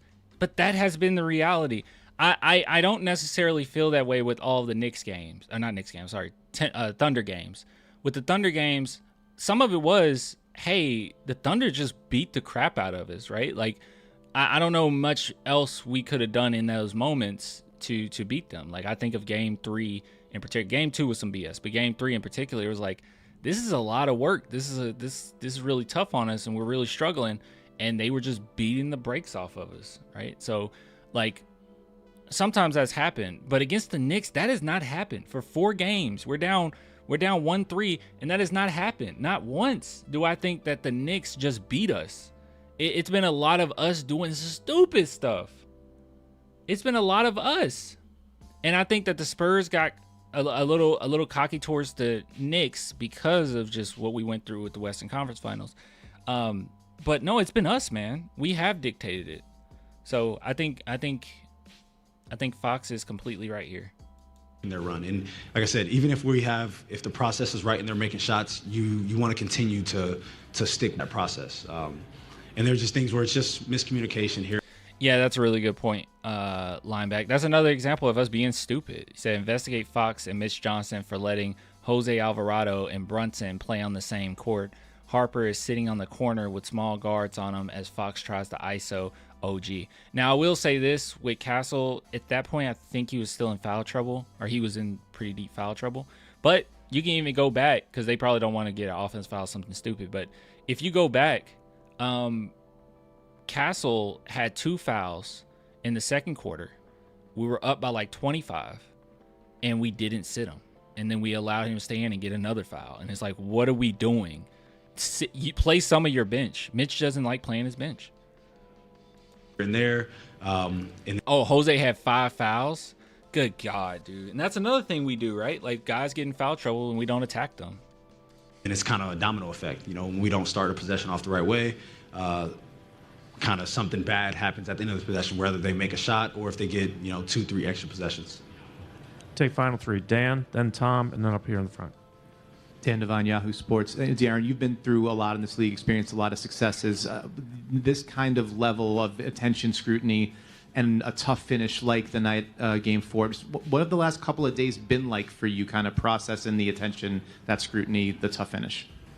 I mean, it's not like people have my phone number and can call me. I don't watch those shows. It doesn't matter. It is what it is. Can't change it now. And no one's just coming up yelling at you in your face about it. So it is what it is. We're trying to move on from that. Obviously, continue to learn from the mistakes that we made and how we lost the lead or how we finished the game poorly. But we think about the next game. I think this rubbed a lot. This is the clip I'm talking about. This rubbed people the wrong way, only because it's kind of like it is what it is. Yeah, I mean, whatever. You say what you say. But I think it was more so after the game how he reacted. I did see something that was really funny. Did I save it? Oh, please tell me I saved it. Did I save it? Crap, I don't think I saved it. Hold on.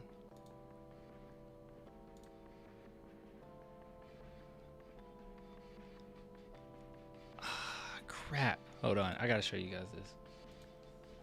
I know how to find it.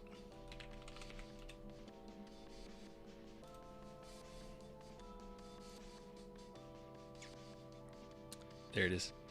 That's him saying that, and then Hannibal Buress says, "Oh, we'll get your number." It's not like they have my phone number. Oh, we'll get your number. Hannibal Buress is so funny. Last question right here in the front. Morning, Nacho Garcia for Marca. Good morning. What's in your mind when you think that for tomorrow's game, the Knicks fans, the number of the Knicks fans will be even bigger than in Game 1, Game 2? And mostly when you think that most of those tickets were sold by Spurs fans, is something that is in your mind or something to be concerned? I mean, is that something that people making money? It's the economy that we live in. It's the world that we live in. I mean, am I upset about it? No. Do I understand it? Sure. But I don't think that really changes kind of what happened. Yeah, I think that's a fine. I saw some people upset about that. I think it's just the attitude of Fox.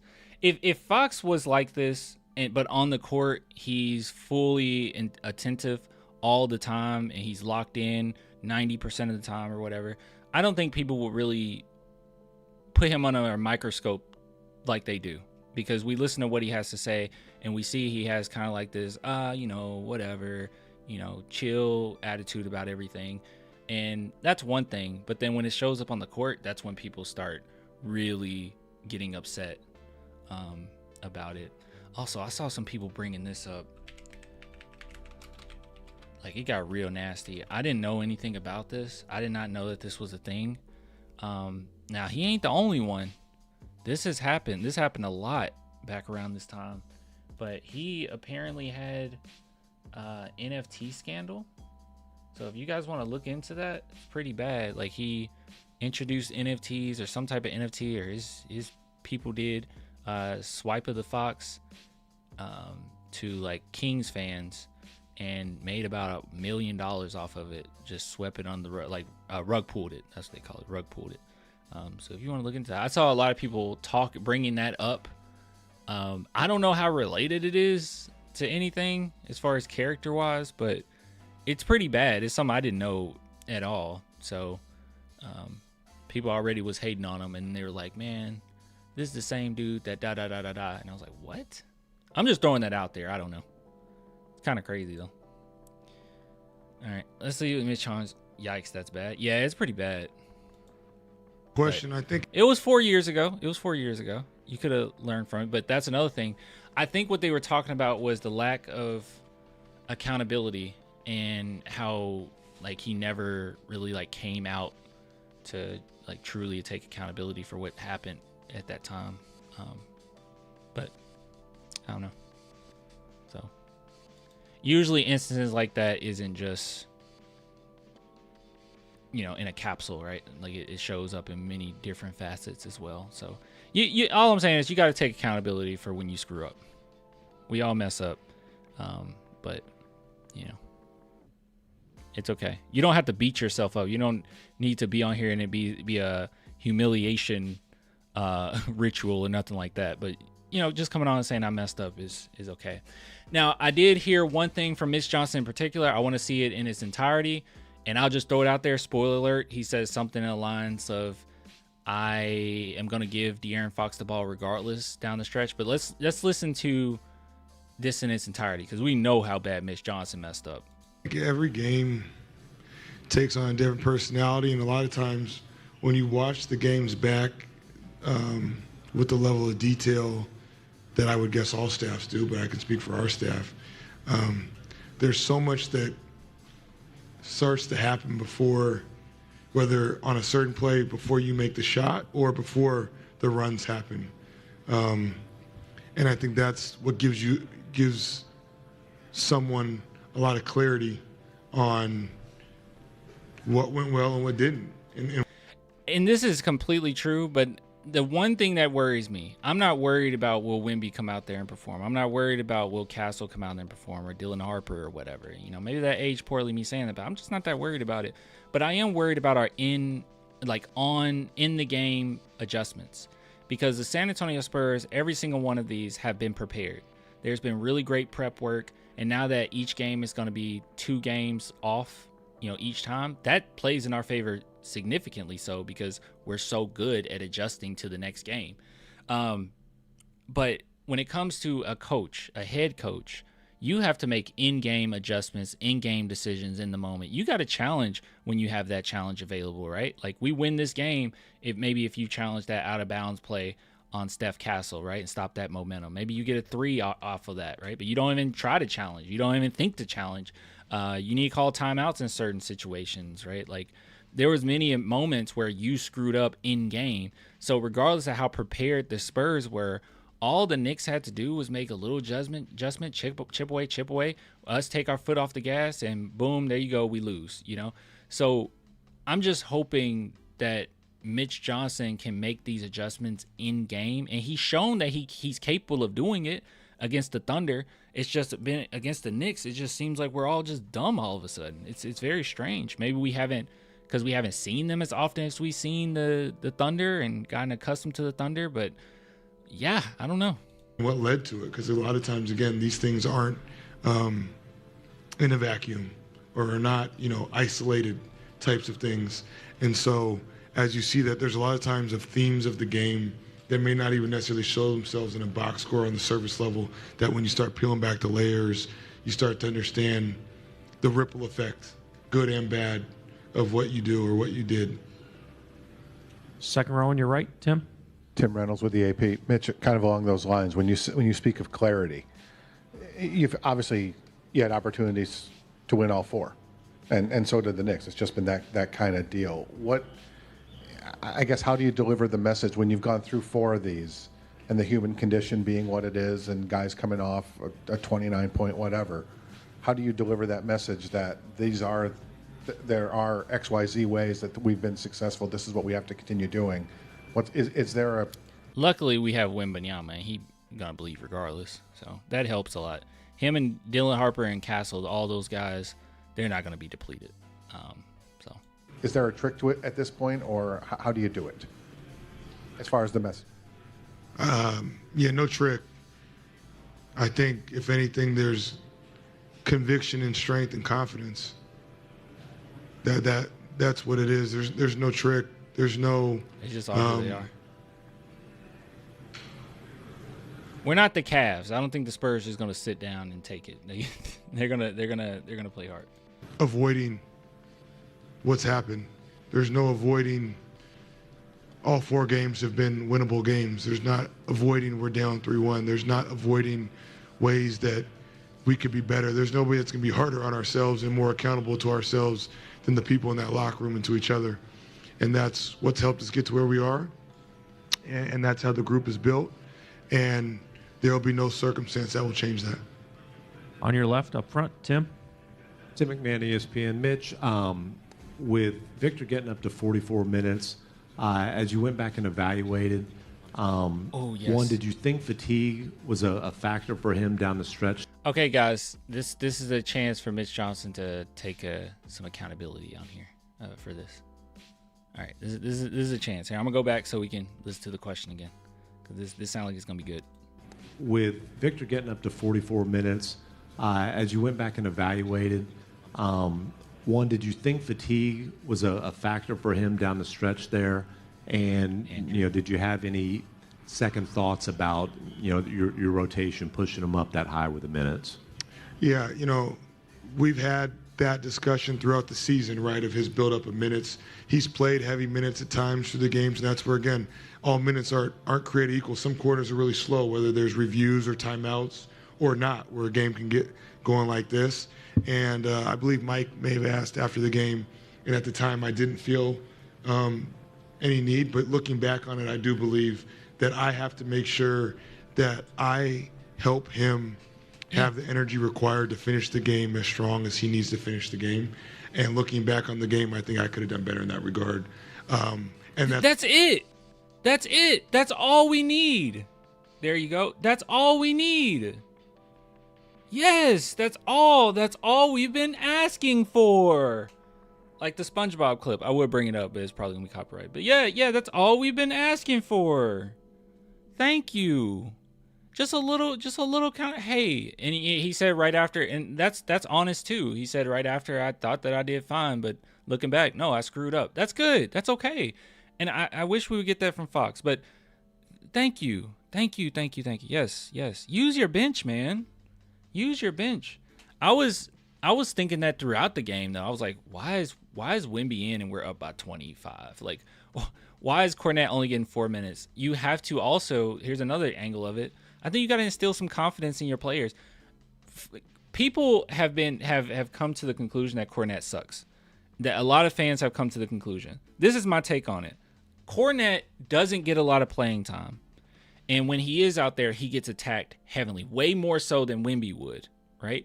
So a lot of teams say, hey, this is our opportunity. Let's attack. They don't play normal when he's on the court. So with that being said, sometimes he can look bad. But I really think that you need to instill some confidence and let him get a few more minutes in these games. It's not going to completely fall apart with Luke Kornet being out there. I think he needs to get his footing right because Lord knows he can make a big play here or there that are huge, right? He's not a bad center. So I wish that we would just kind of find some creativity rather than using Wemby as a crutch all the time. Stop always using Wemby as a crutch. We won games throughout the season without Wemby. So, and one of those games, or actually the game that we were losing, was against the Wolves series? Or was it the it was the Thunder series where Wemby was on the bench like screaming at his teammates, "You don't need me," right? Like you can win without me. That's huge. That's huge. So yeah, instill some confidence, man. Cornette should not get 4 minutes, guys. Don't let the internet make you think that Cornette's just trash and he's just garbage. He's unplayable. No, he's not getting a feel for the game. He stays in there a couple minutes and he's getting attacked left and right. Let him get a little grounded. You know, get used to his opponent a little bit. I don't know. Now, he's going to get cooked if he has to guard Cat. Now, you kind of cooked if he's guarding Cat. I'll be honest there. You don't want him guarding Cat. You're better with Julian Champagny guarding Cat, but still. It's not a number of minutes, and that's not meaning he's going to play this many minutes tomorrow. I think it's just looking back on the game and that game in itself. I got to make sure that I help with that, and I think I could have been better in that regard for looking back from that game. Cool. Now let's ask him about timeouts. Now, I also need you to take some accountability for those awful non-timeouts that you took. You allowed like a 20-4 run before you called a timeout. Can we talk about that? Or talk about the 8 threes in a row? Like, did you ask them or tell the team not to do that? And if you did, why didn't you bench all of them, you know?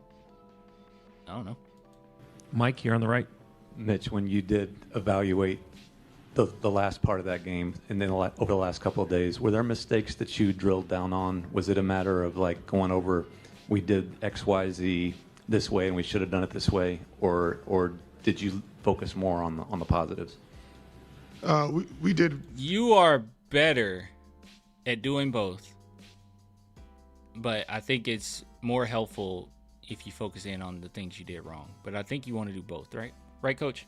Film as we've done. I actually, to be honest, the third quarter had the most disappointing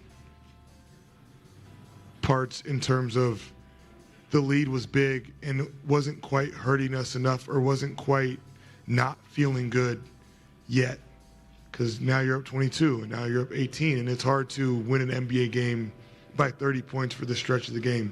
So there's natural logic that understands teams make runs, and you may not just boat race somebody in an NBA Finals game at their place.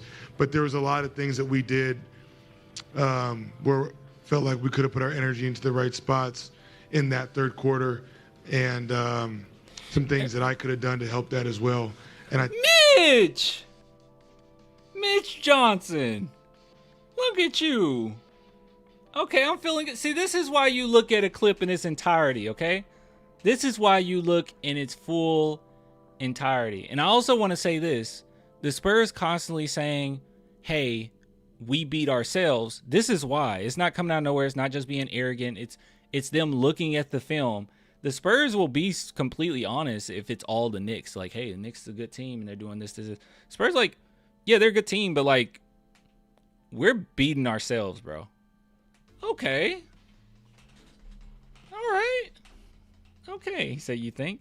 No, I'm happy. I'm happy he said it. I mean, okay, hold on. I want to hear him say it again. You know, it's not too often that you get to hear this from Mitch. So it sounds like the film. It's kind of funny because I'm imagining, obviously this didn't happen, but I'm imagining Mitch Johnson and De'Aaron Fox sitting down at the desk. Like I'm thinking of like a elementary school setting, and they're sitting at their desk, and it's Wemby with the projector, like showing everything that they did wrong and what, you know, when they should have called a timeout and when he should have got rest. That's what I'm imagining right now. Quarter, and some things that I could have done to help that as well. And I think that quarter probably was the most disappointing for me. There's some learning things in every quarter, don't get me wrong, and some things that we want to be sharper with and better at and finish games on and all that stuff. Totally understand the question. But the third quarter for me was the one that stood out, especially after what we said at halftime, just in terms of putting our energy into the right places and the level of execution. I actually thought we didn't get probably taken advantage of to the level that we could have, because they missed some shots. We weren't as connected and disciplined as we should have. Tom. Mitch, you guys do not understand how much has to go wrong for you to lose a 30-point lead in the third quarter. A lot has to go wrong. Looking back, too, was there anything that could have been done differently on OG's tip-in after looking at the film? And also... Oh, these questions! Yeah, he's not going to single out Fox, but Wemby did sprint to the ball. That was Fox's man. He should have been a little bit more aware. But also, Fox probably shouldn't have been in the game. It should have been Julian. De'Aaron's getting a lot of heat for decisions that he made in the game. Is that difficult to hear, knowing that all he did to help get you guys in this position? Yeah, I can't speak for everybody else. I don't get into social media. I think I've probably been fired 212 times, and we traded Fox 72 times. And, unfortunately, we still got to show up and play tomorrow, and I got to coach. So the people that... That's the clip that everyone's taking. Okay, this is an entirety. I think it's fine. Matter. We bond together. We stick together through the highs and lows. And, we were, I think, chosen to be in the play-in.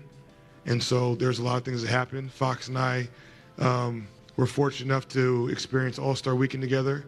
We got a lot of positive after that. And we lost a tough game in the finals that we had a lot to do with in terms of we had control to walk that thing down. And that's... Hold on. At least he's aware. He's very aware. He's referring to him and Fox right now. This sounds shaky. Can you explain? Why does it sound shaky to you, Adrian? To me, he's acknowledging him and Fox made some mistakes. I don't know. That's what comes with the job. That's not more or less. And, people have their opinions, say what they say. I don't care. I care what the people that matter in our building and our organization in that locker room, that they know how I feel, and I hear them and how they feel. And De'Aaron Fox will have the basketball in his hands at the end of the game tomorrow, and I have nothing but the utmost confidence that he's going to deliver like he's done countless times for us.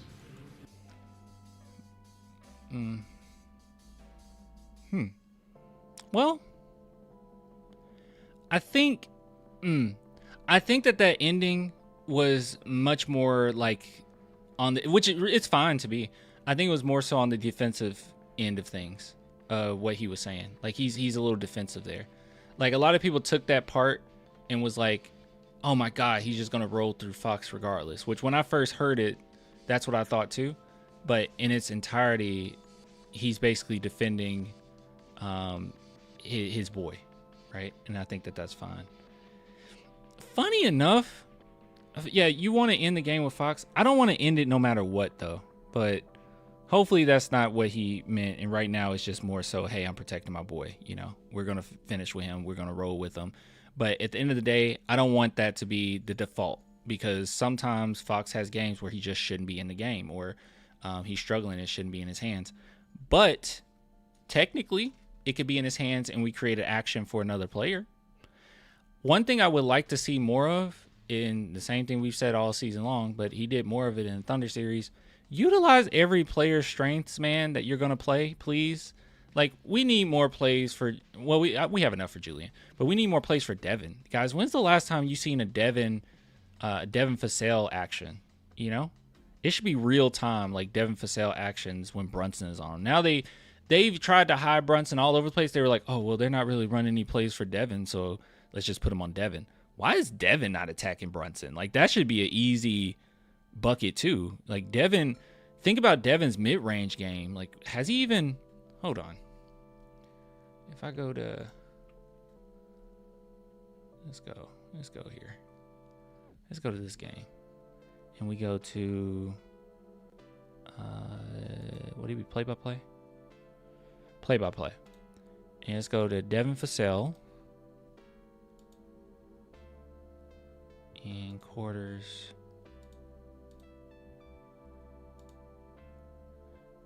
Guys, in the second half, you don't realize how often Brunson was on Devin Vassell.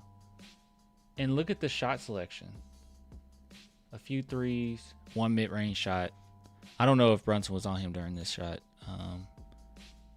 Oh, wait, De'Aaron Fox makes... Oh, no, Devin Vassell assisted on that. Oh, not all types of plays. Let's just say...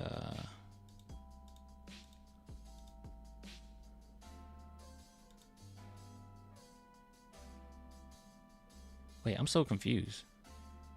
De'Aaron Fox. Why is it showing De'Aaron Fox? Hold on. Is that how that works? I just want to see his shot clock or his shot selection. I just want Devin. Are any of these his shots?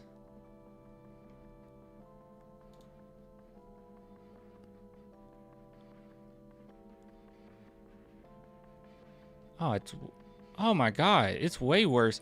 So he only took 3-point shots. He only took 4 3-point shots. Yeah, how is that possible? Brunson was on him the entire time. In the second half, Devin Vassell only attempted 3 3-point shots. You see what I'm saying? You guys you see what I'm saying? Like they hid Brunson with Vassell and we didn't attack him at all. That's atrocious. So hopefully that's what Mitch is saying too, or seeing when he says he should have been better. Because I was thinking that the whole second half. I'm like, why are we attempting shots on OG? Like what? Anyways, I really enjoyed. So Fox one was okay. I really thoroughly enjoyed Mitch Johnson. He gave me hope. Mitch Johnson just gave me some hope. All right, we're going to end this off with Wembanyama. Ugh. Ugh. All right.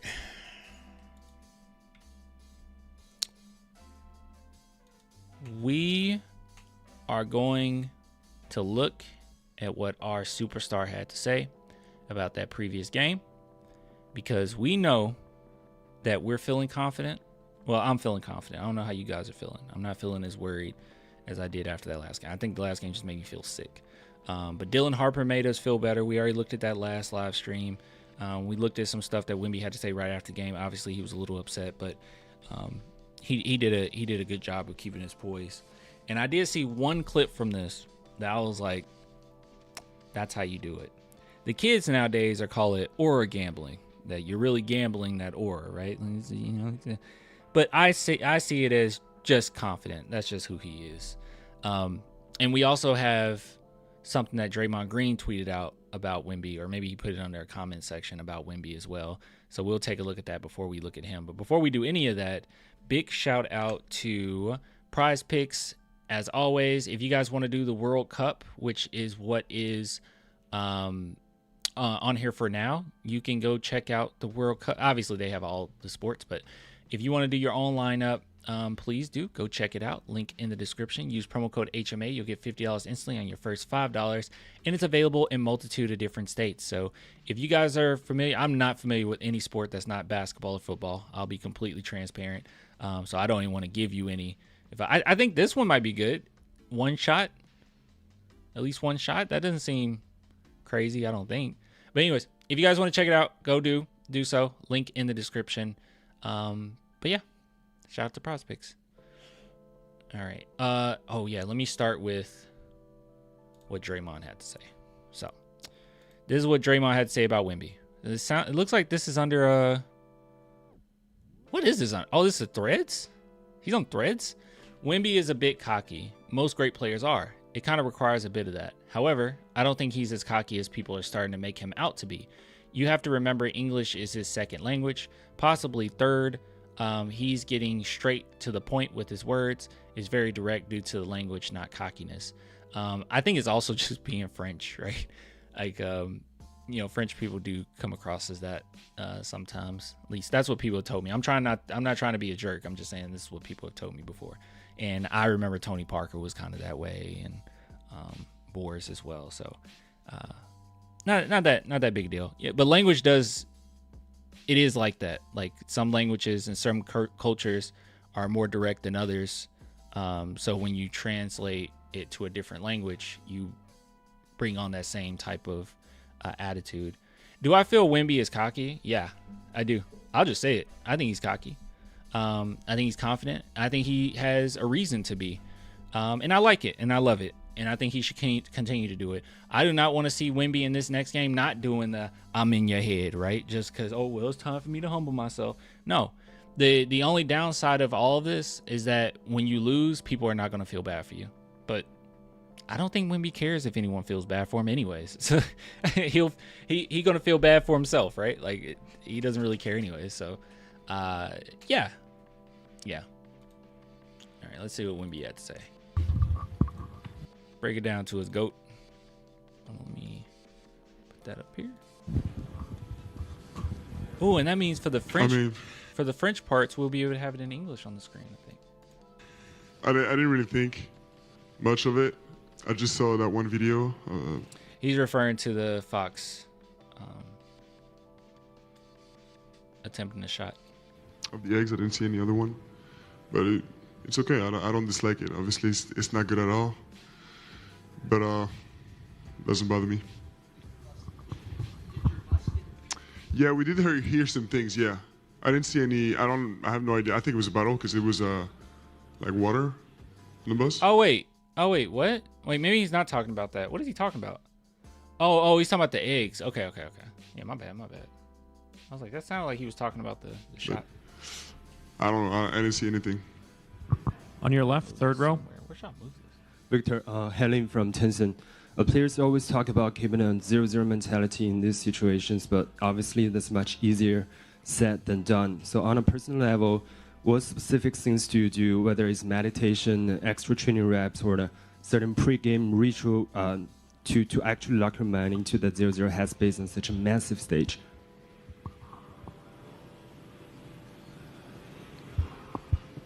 I feel like the same routine as usual, but even more pushed, you know.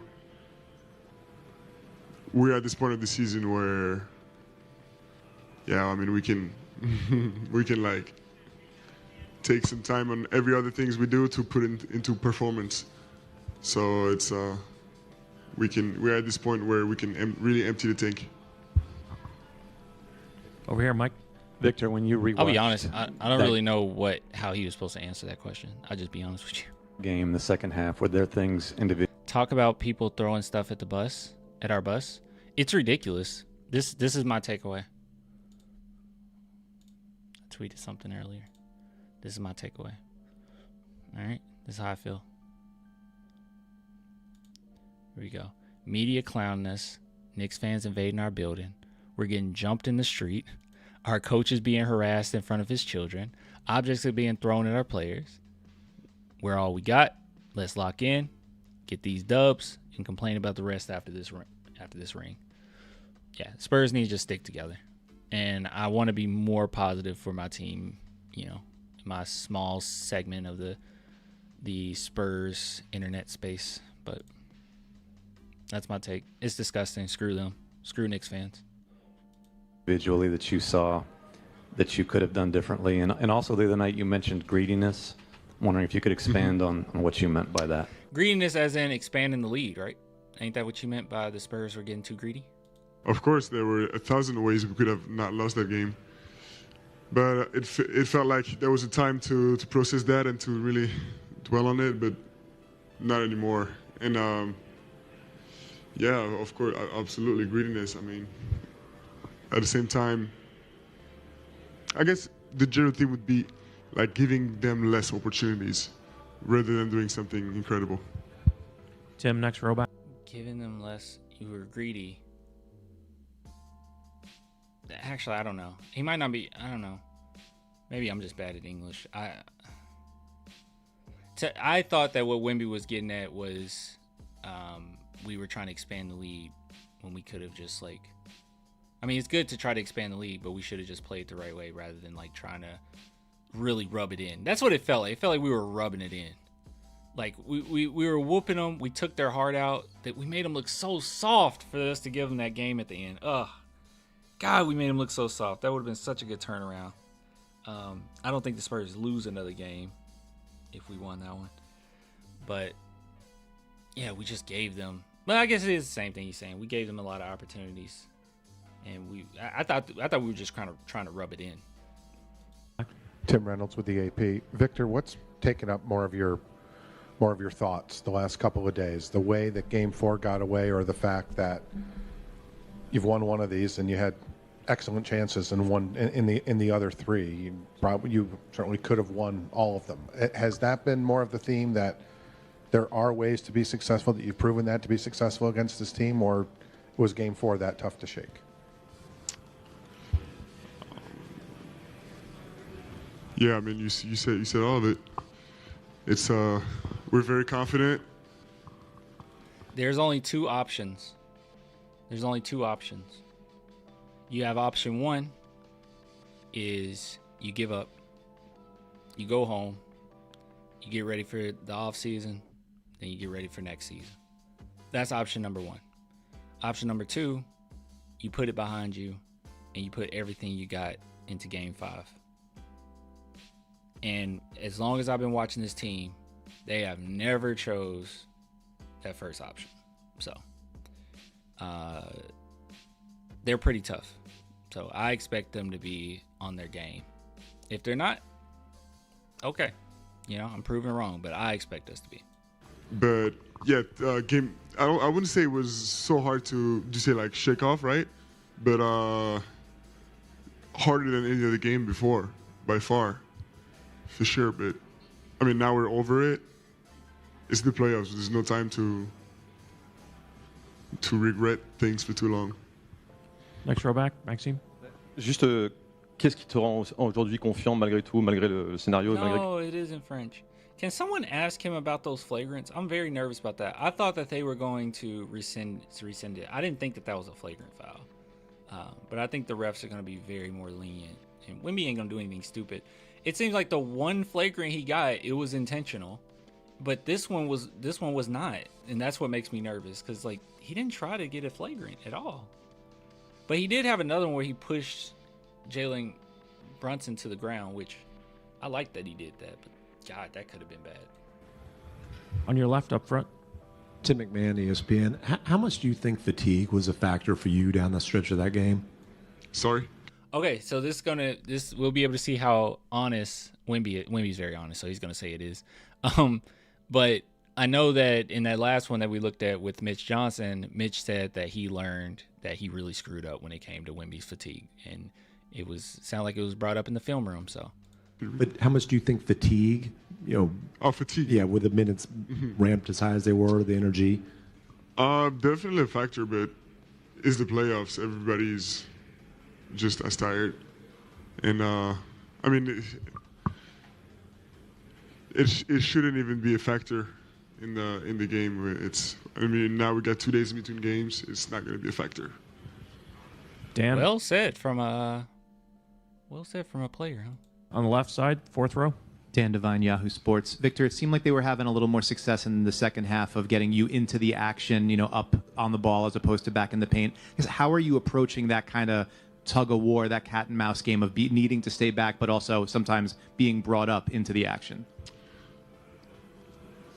Sometimes it feels like if they're going to spend so much energy trying to put us in a certain position, at the end of the day, there's still no mismatch, so it's not necessarily bad. I don't think it was really a reason why we lost that game.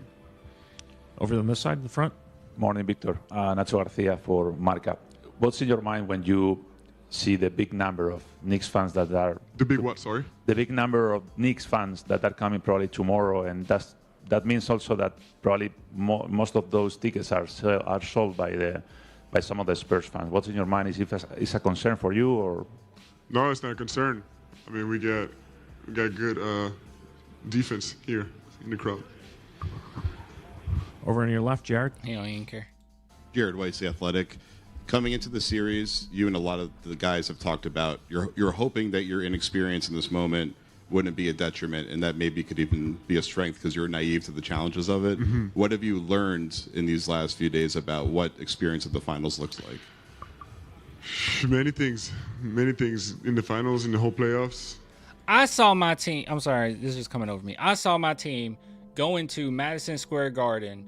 Everyone's watching. Trump's there. Celebrities are there. I saw all of these high-profile people watching them in an away game, and they beat some butt. And then I see them go to Madison Square Garden again and be up by 30 and just be really stupid to give them that game. I should not have any reason to believe that we're not capable of beating the brakes off of them next game. But yeah, you saw Cher there. What? What? Really? What? Can we still bounce back? Of course we can. It felt like we haven't skipped any steps because we've made almost every mistake we could have possibly done. And we've learned from them. So I'm counting on the fact that we're going to learn before this series is over and apply.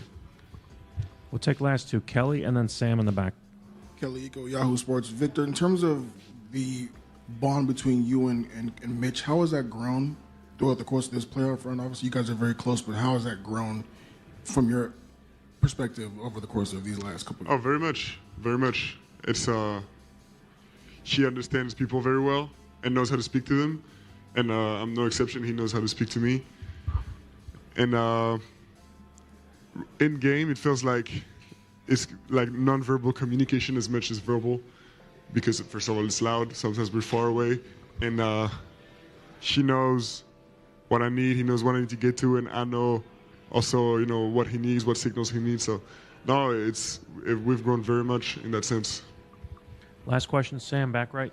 Victor, Sam Amick, The Athletic. I know you take one game at a time, but I would imagine in order to attack that game the way you need to, your group needs to believe that they can still do this. The other night, you said that the loss would either divide you or bring you together. 2 days later, do you have a better sense of what? I don't think that's what he said. Is that what he said? I don't know. I was so upset, so maybe I misheard. Whether or not the group actually thinks they can pull this off? Yeah, absolutely. Yeah, everybody knows we're going to do it. But I don't know if I agree with you. I feel like we need to isolate that one game and take it one game at a time. I think it'd be a mistake to waste our energy on different. You see that? You see that little smug face? On multiple. I love it. Games. Look at that smug face.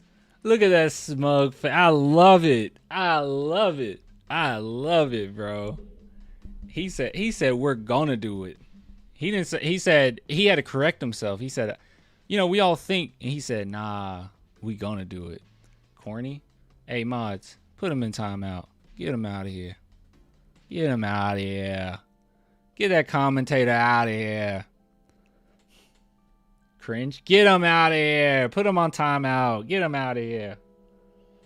Amadou, I see you. You're in the chat. Get that guy out of here. I don't want to see that nonsense. Yeah, get out of here. Yeah, put him on timeout. Anyways, I love it. I absolutely love it. Who? Are you serious? Amadou. It's supposed to be my mod, man. This is my goons. This is the goons I have. My goons get the ops out of here. Who's our ops? Like, oh my God, bro. Oh my God. Which op, Mr. Clan? Like, it's so obvious, bro. Are we for real? I don't see it. Oh my God, bro. Man. God. This is my mod, bro. That's my number one shooter, y'all. That's my number one shooter. I think you already put him on time. Somebody already put him on timeout. Anyways, I love it. I love how confident he is. I love that he's not going to stop talking trash, and you shouldn't. You shouldn't. You got to keep talking. You got to be yourself. You got to be honest. Yeah, and this is where people were saying this was an or gamble, but honestly, he just means it. It's just how he feels. But at the end of the day, you got to perform. You got to be consistent. The only thing I'm afraid of is the flagrants, and I wasn't afraid of it before because I'm like, Wemby never commits flagrant fouls, not really. But now we have a situation where he got a flagrant, and he definitely didn't try to. And you could say that's avoidable, but that was like nothing. And Cat flails a lot, so got me a little nervous. You felt me for the last time. Good God. Oh. Anyways, really good stuff. All right. So, I think that's what, well, here, lastly, we'll listen to think I want to hear. Wait, was that right after the game? No. I think I want to listen to Devin. We're gonna start front row, left side, Jeremy. I guess your teammate Harrison Barnes, he was part of the only other final series where a team rallied from a 3-1 deficit. He was actually on the losing side of that one, but I'm wondering if he's talked to you a little bit, or the team a little bit. I didn't want to hear that question, but I want to jump to Devin. Given any advice about what it's like to battle back from a deficit like this? Well, no, he hasn't really talked about that. I feel like his situation was, like you said, the complete opposite. So, not only was his situation complete opposite, no offense to the Knicks, but they're not that Warriors team. That was a crazy comment. The reason why, the only argument that I usually accept, there's two arguments I usually accept. I don't agree, but I'll accept it for LeBron being the GOAT, is longevity and 2016 finals. That's kind of it. So yeah, but because that Warriors team was so good. So that was an incredible comeback. All right. Devin Vassell, first row. What is sort of the mentality now? Your back's against the wall, 3-1. You got to do this 3 times. How do you guys tackle that challenge? One game at a time. Hey. Just one game at a time. It's a lot of stuff that we watched in film that we feel like we can control and we can be better at. And so nothing is guaranteed, nothing is promised, but we know we at least got one game. And so we need to go 1-0, and whatever we need to do for that to happen, we're going to do that. Has HB talked to you about his experience in the 2016 finals? It's the only time a team has blown a 3-1 lead. He was on the wrong side of it, obviously. But yeah, no, he hasn't. And thank you for saying that, because that's probably something that we need to talk to HB about. But we're all motivated. We're all ready to go. Obviously after the game, it's tough, and locker room's quiet, and we're trying to figure out exactly what happened, what went wrong. Fast forward 48 hours later. Same goal, same mission, and we feel like we've played them really good for the past 4 games. We just really haven't been able to close out games. So obviously a credit to them, but we feel like, I think a big part of just closing out games is putting the ball in Dylan Harper's hands as well.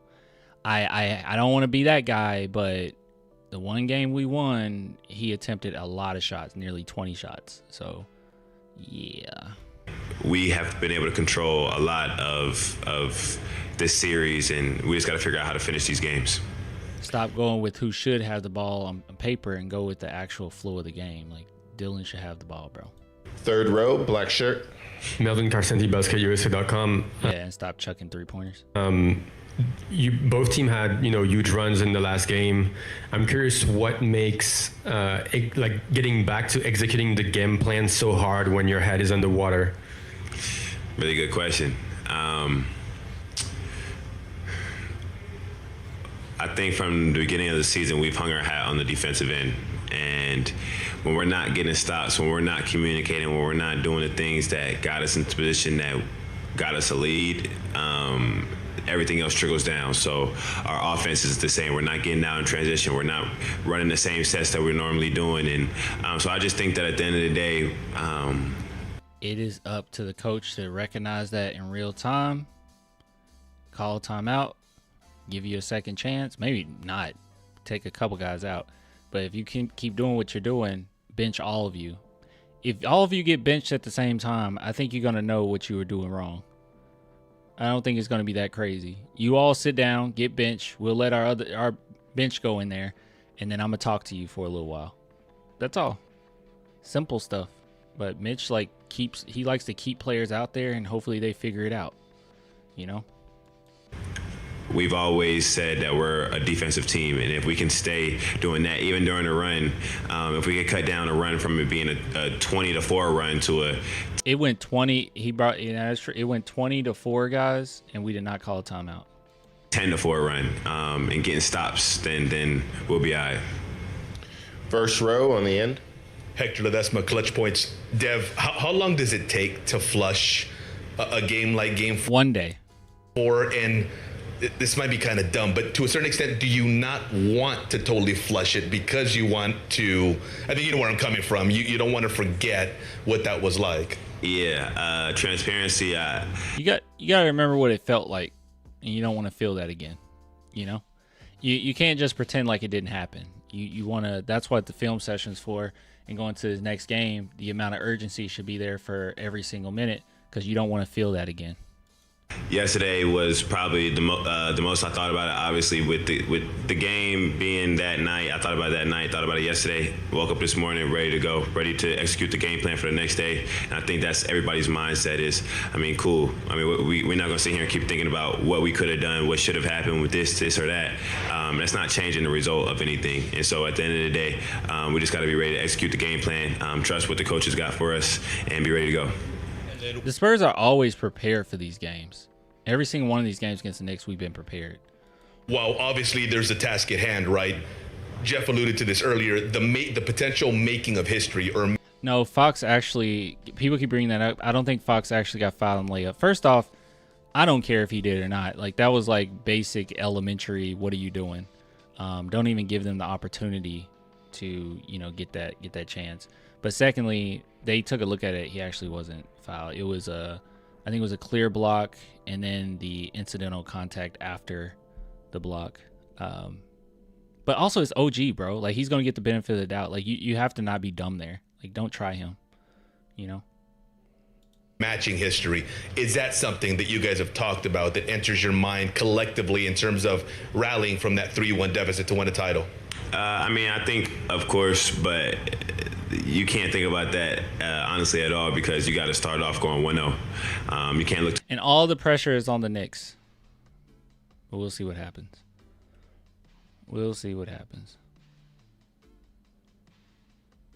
Fox should play better after that horrible performance. I don't even care. Obviously, I want him to. I want him to play great. But if he doesn't, the real question or the real thing that you should be saying is Mitch should sit Fox if he's not off, if he's not on, or not even necessarily sit him, but we should primarily play through Harper if Fox ain't on.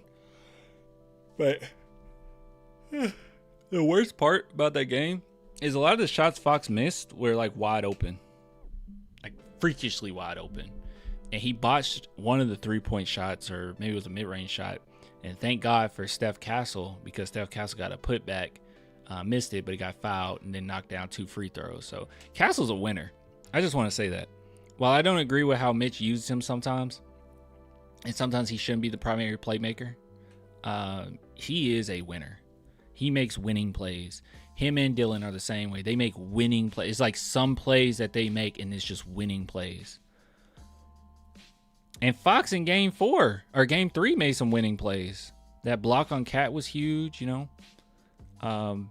hit a big shot down the stretch. So sometimes Castle's awesome, bro. I love Castle so much. He's my favorite player apart from Wemby. Castle's clutch. He is clutch. All right, guys. Well, that's what I got for you. I'll upload 3 of the segments that we talked about tonight. And what I'll do is we'll go live after the game, next game. I'm not going to do a watch party. I just can't do it. I need to be alone. Struggling with that game. But yeah, I will get with you guys after next game. Let's get the dub. We'll talk about it. But yeah, I appreciate the love. But yeah, I'll see you then, all right? Pray for game 5, fellas. Yeah. Spurs will be ready. I think they'll be ready. I'll be shocked if they're not. All right. See y'all later.